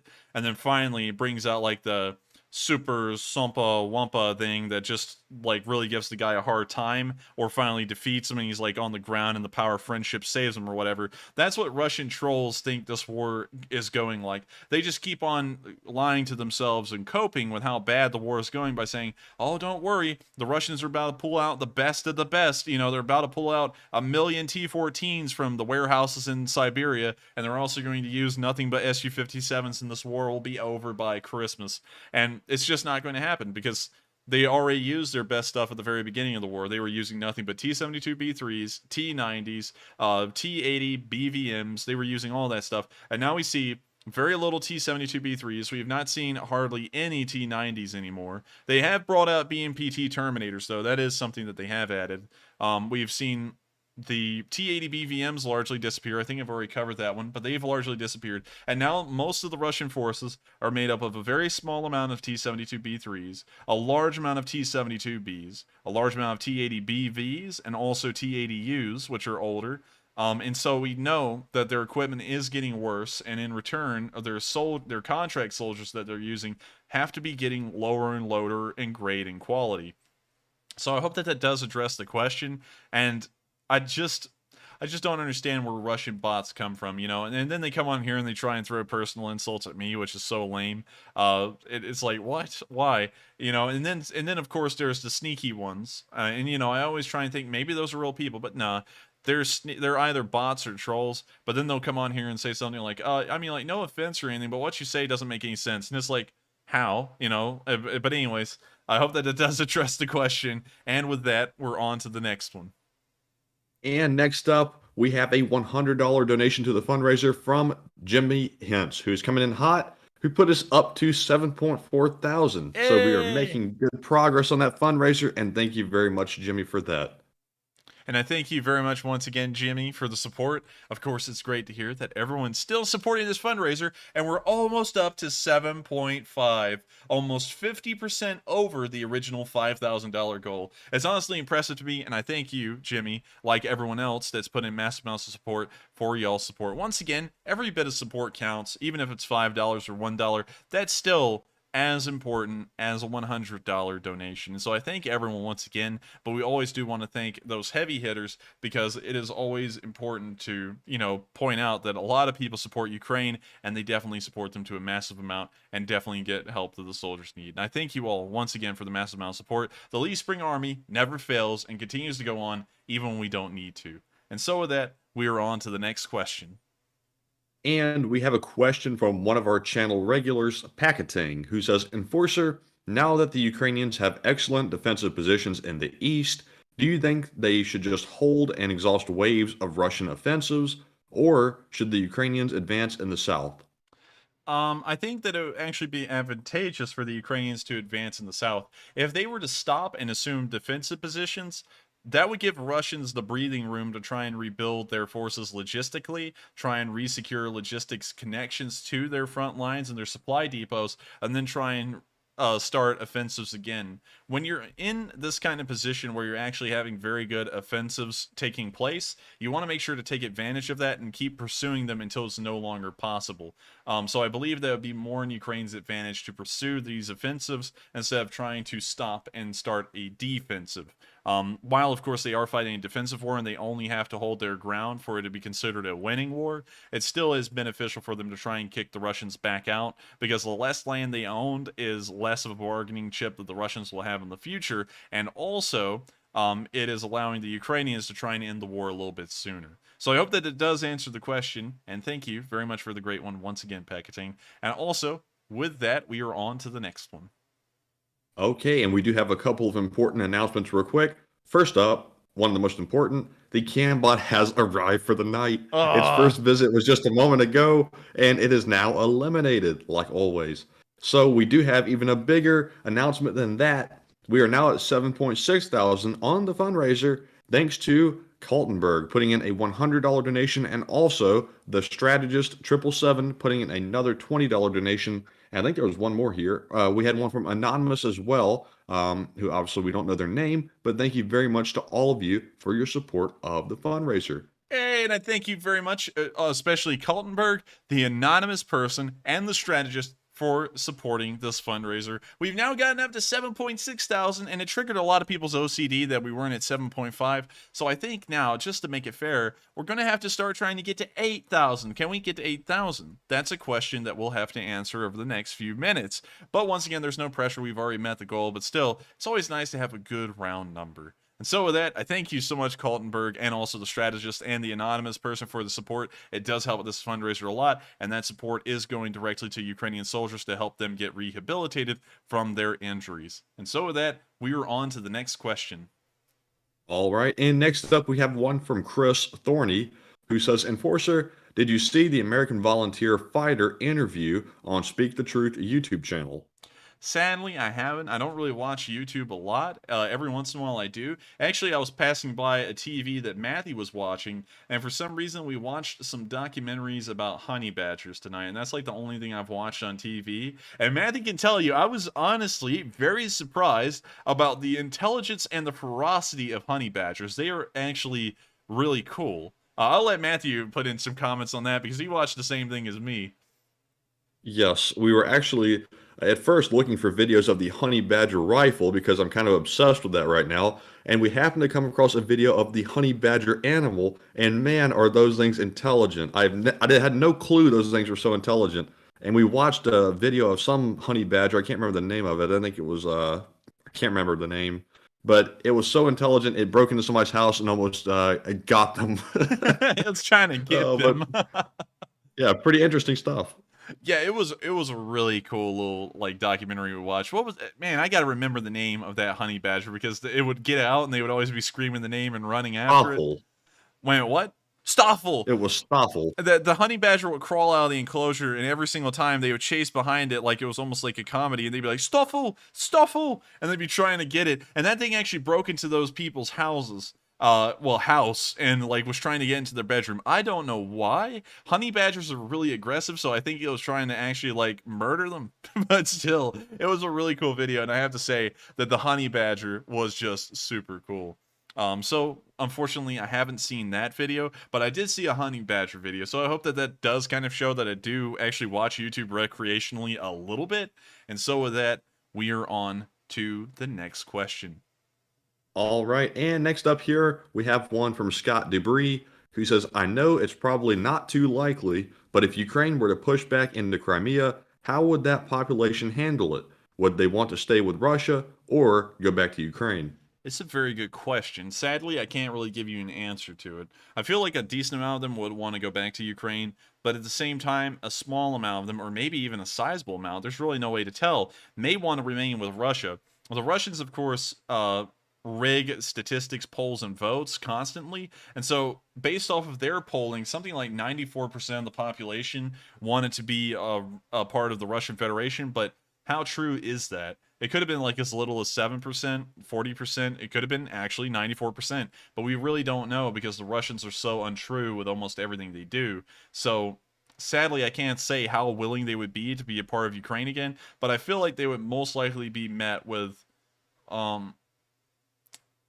some bit of celebration. I mean, like, I feel like it'd kind of be bittersweet, maybe. I'm not really sure, but I can't tell you because sadly, we don't really have enough statistics and information to show if the Crimeans want to be back in Ukraine or if they want to stay with Russia. So sadly, I really can't answer that question, but I hope that I gave you a pretty good idea of what we're looking at here when trying to answer that question. But sadly, even looking at all we have, there's really no answer to it. But with that, we are on to the next question. All right, and next up we have one from Ukraine, F. Putin, who says, Enforcer, have you seen the Ukraine multi-rocket launcher out of the back of a pickup truck? I have seen that, yes. I've seen that used a couple of times in Syria. Usually they take some kind of like a aircraft rocket pod that's usually mounted onto a Russian aircraft or a Ka-52, and then they put that on like a swivel on the back of like a Toyota Hilux or something, and then they just use it like that. So I have seen that, but I haven't seen that in this war yet on video. So I hope that that does answer the question.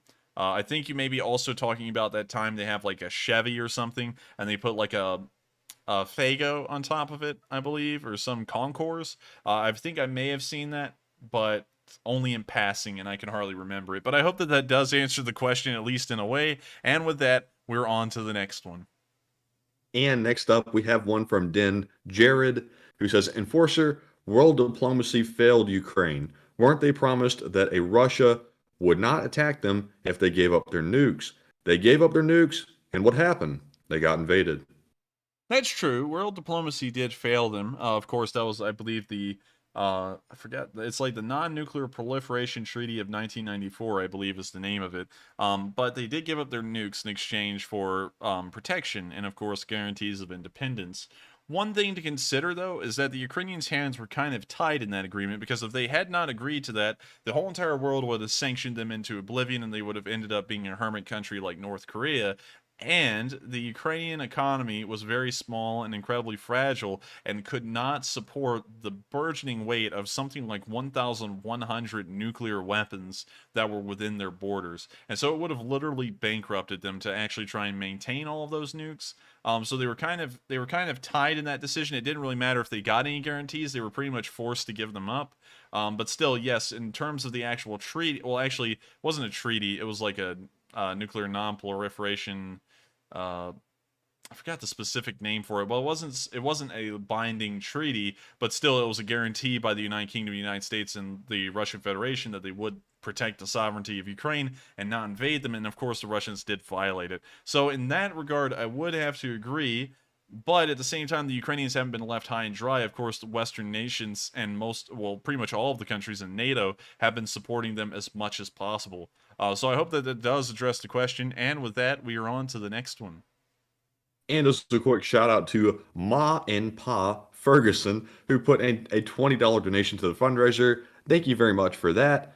And moving on to our next question that we have here, we have one from Mycroft, who says, Enforcer, I would, or excuse me, let me see I think you had a typo there. Enforcer, didn't we lose 40 generals during World War II? I would like for you to cover that sometime, maybe a different conversation or channel. Yes, I've actually covered that a couple of times on stream. We did lose 40 generals in World War II, which kind of puts into perspective how dangerous the job of a Russian general is. They've lost around 13 to 14, maybe even 15 at this point, over the course of 3.5 months. We lost 40 over the course of 4 years. So that was around 10 generals per year, which then divides around down to around about like a less than one general per month, but just marginally less than one general per month. And the Russians have lost around four or five, really around 4 or 5 generals per month at this point. So not to go too deep into that, but that is something to note, that Russian generals are dying almost 3 times faster, maybe even 4 times faster than American generals were dying in World War II. So I hope that that does answer the question. It is a very interesting little tidbit of history to go into, that while the Americans were doing incredibly well, of course generals did die, much like they did in every other military. And so with that, we are on to the next question. And let me recognize Jeff Auerbach for a $20 donation, and also the strategist 777 puts in another $20 donation. Thank you very much to both of you for that. And moving on for our next live chat question, we have one from Anthony Paran, who says, did you hear that when the Javelin was sent to Ukraine, they were not sent with batteries to power them on? I did not hear about that, and I don't know how true that would be, because I feel like the Javelin would most likely use a specialized battery pack that's probably like specifically made for the Javelin. And so I wouldn't believe that, because I really don't know. That's a big assumption. Maybe they use some kind of normal battery that you can just pop in, but I don't know. I haven't really heard about that. So unfortunately, I'm going to have to declare ignorance on that and not really weigh in too much, because if I was to weigh in, I'd just be weighing in with an ignorant position, since I don't really know anything about it. So with that, we're moving on to the next question. And yes, for anybody that's about to ask, I did just send out a poll without a question. I'm about to fix that and send one out with a question. And 90% everybody said yes of y'all to nothing. voted yes. Oh my gosh. Just like blank space. Yes. Yes. So I'm going to let Matthew create that poll real quick. And once you're done with that, Matthew, we'll move on to the next question. And I'm actually going to go ahead and ask this next question, so you can be answering that while I create it. So up next, we have one from Barry Woodward, who says, if Putin is cornered, do you think he would launch a Bear aircraft with the Tsar bomb on Kiev? Slava Ukraine. Well, thank you very much for the question, but no. The Tsar bomb only existed in testing. They don't actually have a Tsar bomb, and due to a lot of nuclear treaties that occurred over the following decades after the Tsar bomb was tested, nuclear weapons are no longer allowed to be that size, and there are actual regulators and inspectors that travel around the United States, Russian Federation, and also all the other nuclear nations, and ensures that all of the nuclear weapons are smaller in kiloton yield than the maximum amount. It's kind of like the Washington Naval Treaty of 1924 in that respect of making sure that I guess you could say ships and such things remain smaller. You know, like the nuclear agreements we currently have ensures that nuclear weapons only get to a certain size. So I don't believe that would be something they would do. And also, delivering nuclear weapons via aircraft is kind of a bit of a dated principle. That Tu-95 would get shot down before it even got to Kyiv. And that's even with the Ukrainian air defenses being weakened if they were. So I hope that that does answer the question. And I don't think if the Russians were to lose, they would nuke. They've already been losing this entire war, and they haven't nuked anyone yet. So with that, hope that does address the question. And we're on to the next one. And up next, we have a question from Bryson B, who says, Enforcer is the Crux YouTube channel reliable information? Unfortunately, I don't watch any other YouTube channels for a large part to be able to talk about that. So sadly, I can't really say. And also, I don't want to pass judgment on other YouTube channels because I've done that before and then eaten my foot. And so I don't really want to do that because they're over in their lane doing whatever they're doing. I don't really know anything about it. And so I don't really want to weigh in on that because I could slam them and then turn out to be wrong, or I could praise them and turn out to be wrong because I don't know anything about them. So I'm going to have to declare ignorance on that. I don't really know. I would just highly suggest that people go and take a look for themselves and decide whether it's credible or not. And so with that, we're on to the next question. And let's see here. The poll is asking everybody, should the USA send a pack of honey badgers to Ukraine to fight the Russians? So far, 90% of you say absolutely, send in Stoffel, and 11% say no, keep those things away. And I just saw somebody in the live chat say, badgers are technically a war crime. It's very possible. Those things are pretty vicious. Yeah, those things are really vicious. And on top of that, if you grab them on their skin, apparently their skin is really like flexible or very malleable because they can actually spin around apparently in their skin and bite whatever's grabbing them. So, I mean, like, they're almost indestructible. I think they may actually be a war crime. We'll have to check the Geneva Conventions to see. So with that, we're on to the next question. And real quick, on a serious note, let me give a shout out to Junebug72 for putting in a $21 donation to the fundraiser. And it looks like we're currently sitting at about 7.7 thousand. And also, let me give a shout out to Orlos the Druid, who puts in a $20 donation as well.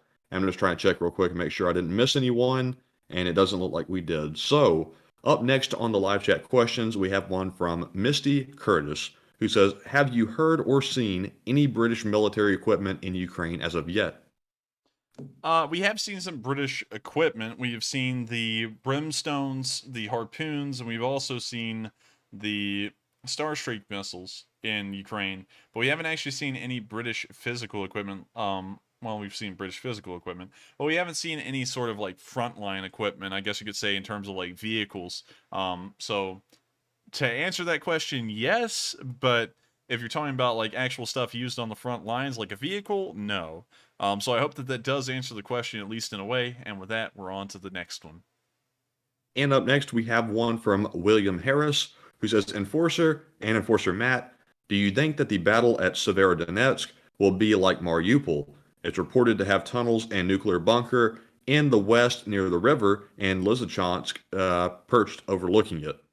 I don't think it will turn out to be Mariupol. First, the Russians do not surround Severodonetsk, and that would be kind of like the prerequisite to a Mariupol, is that it would be under siege. And we don't see it under siege, and I don't think that'll be happening anytime soon. Also, the second thing was that Mariupol may have had a little bit of high ground in the Azovstal, but when you really look at how big that high ground was, it was literally right here. And in comparison to how big Mariupol was, that was literally just a very small hill on the coast. Meanwhile, Lysychansk is literally on a ridge near the Severodonetsk River that travels the whole length of it. So it's literally a ridge instead of just a small hill that's a slag heap. So in those regards, rather than having a nuclear shelter, which I believe most Ukrainian cities will have, considering that they were built, those shelters were built during Soviet times when nuclear war seemed to be a certainty. I don't think there's a lot similar to it. And on top of that, we see the Ukrainians pushing the Russians out, which is something that we never saw in Mariupol. While we saw the Azovstal hold their ground and, of course, defy the odds, we never actually saw them begin to push the Russians out like the Ukrainians are doing in Severodonetsk. So I hope that that does answer the question, at least in a way, and at least in my opinion. And I may be wrong. This may be very similar to Mariupol. It's just that I'm not seeing, in my opinion, any of those prerequisites to make it similar. And so with that, I hope that answers the question. And we're going to answer 3 more questions from the chat, and then we're going to round out this stream. And so with that, we are on to the next question. And real quick, let me give a shout out to Electrostatic One for putting in a $20 donation to the fundraiser. And let me check here. Looks like we're all good. And we're up to 7.7 thousand on the fundraiser, by the way. So still making progress, a little bit more slower than usual, but thank you very much for that, for getting us up to that 7.7 thousand figure. So up next on the live chat questions, we have one from Spencer Ellis, who says, Enforcer, what are the odds Ukraine gets Russia to pay for the war damages? The odds of that are, I would say, slim to none. Of course, the Germans only pay war reparations after World War I because they signed a surrender, of course, and that was part of the surrender agreement. I believe it was actually an unconditional surrender because they sailed the entire high seas fleet to Scapa Flow, and it was, of course, scuttled there. So I think that in that regard, the Ukrainians would practically have to get an unconditional surrender from the Russians to get war reparations. So I believe the answer to that question would be no. Because while the Russians may see defeat and sign a peace treaty, I don't think they're going to be unconditionally defeated like the Ukrainians taking Moscow per se or the entire country. So I hope that answers the question, and with that, we're on to the next one. All right, and up next we have a question from Brad C., who says, do you think it's true that Russia is forming another army out of reserve troops, 200,000 strong? That's where the T-62s on trains were going. Fully upgraded T-62s are better than the stock T-72s. Could you read the first part, like the first sentence of that again, about like some invasion force or something? He says, do you think it's true that Russia is forming another army out of reserve troops, 200,000 strong? No. Number one, they don't have any way to supply those troops. They don't even have a way to supply the troops in the theater right now, so no. The other thing is that an upgraded T-62 is not better than a T-72 in any regard. It's worse. If I have to say this because it's kind of a practice of what seems reasonable. If a fully upgraded T-62 was better than a T-72, then how come the Russians in the initial invasion were using T-72s instead of T-62s? And why would they continuously upgrade the T-72 versus the T-62? If you actually look at the armor values of a T-62, it has no actual built-in composite armor of its own, while a T-72 does. So in terms of armor protection, the T-72 is already leaps and bounds above the T-62. Also, the T-62 is much more expensive and more mechanically complex than a T-72, which would make it much more expensive and more complicated to keep running. And on top of that, a T-62M just had massive, like, composite cells just welded onto the turret cheeks and maybe a little bit extra on the front glacis. And I don't think those things are good in any means. Even the heavily upgraded ones are still garbage. So I don't think that that's really a thing. And if they were fielding a massive 200,000 soldier army, well, let me try and figure out how to phrase that. If they were amassing a 200,000 strong army somewhere on the Ukrainian front to then push through Ukraine, that would be on satellite footage, and the alarms would be going off around the entirety of the world that the Russians are preparing something massive, because you would be able to see that from space, like we saw the initial invasion force of around 200,000 being amassed around the entire border of Ukraine.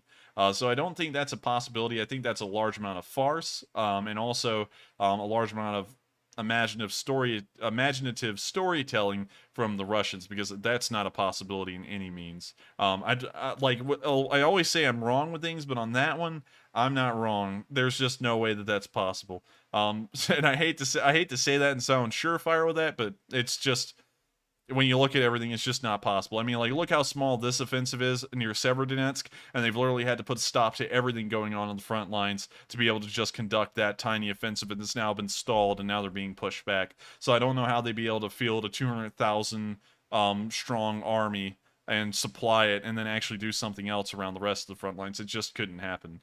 So I hope that answers the question. I just don't think that's possible. And with that, we're now going to move on to the last question of the night. And so, Matthew, who is the lucky last person to throw in a question? So the last question of the night goes to the strategist 777, who has been a donor tonight, who says, I was wondering about the enforcer's thoughts about what the end of the war could mean. The absolute least that Putin would accept, he won't accept a total loss. I know that.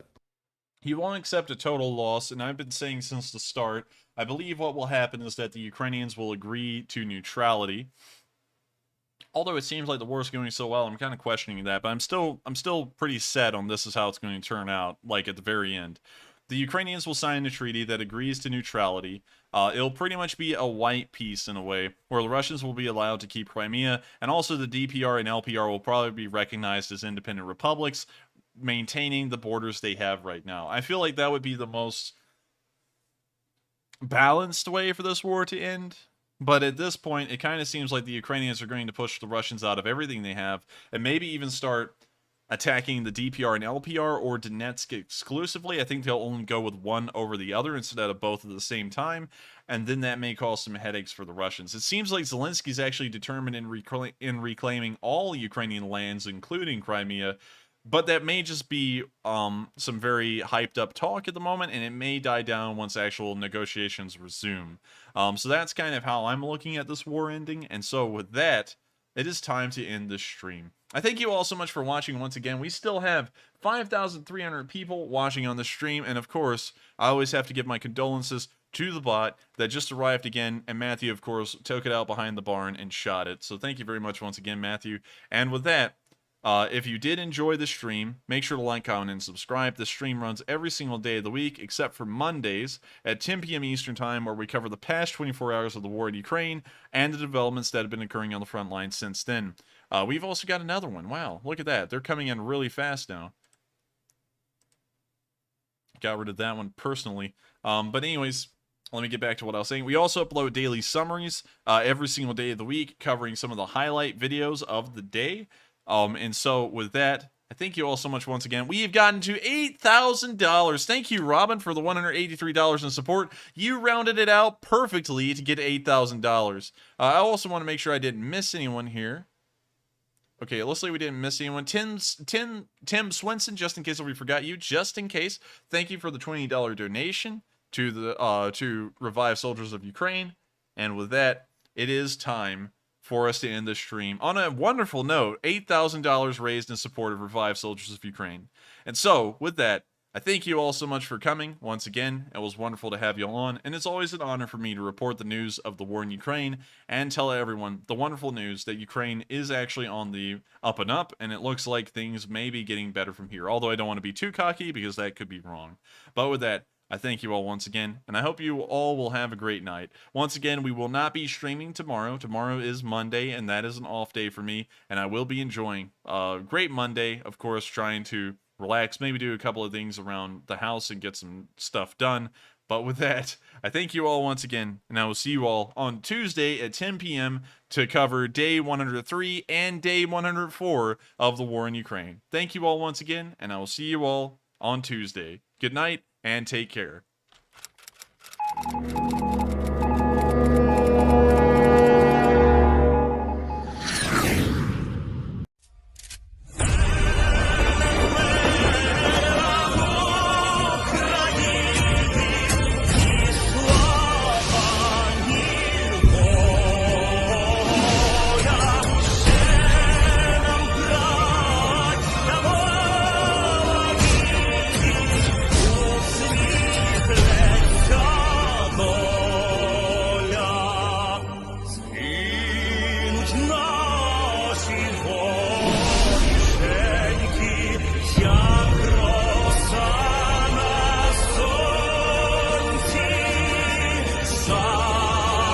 ну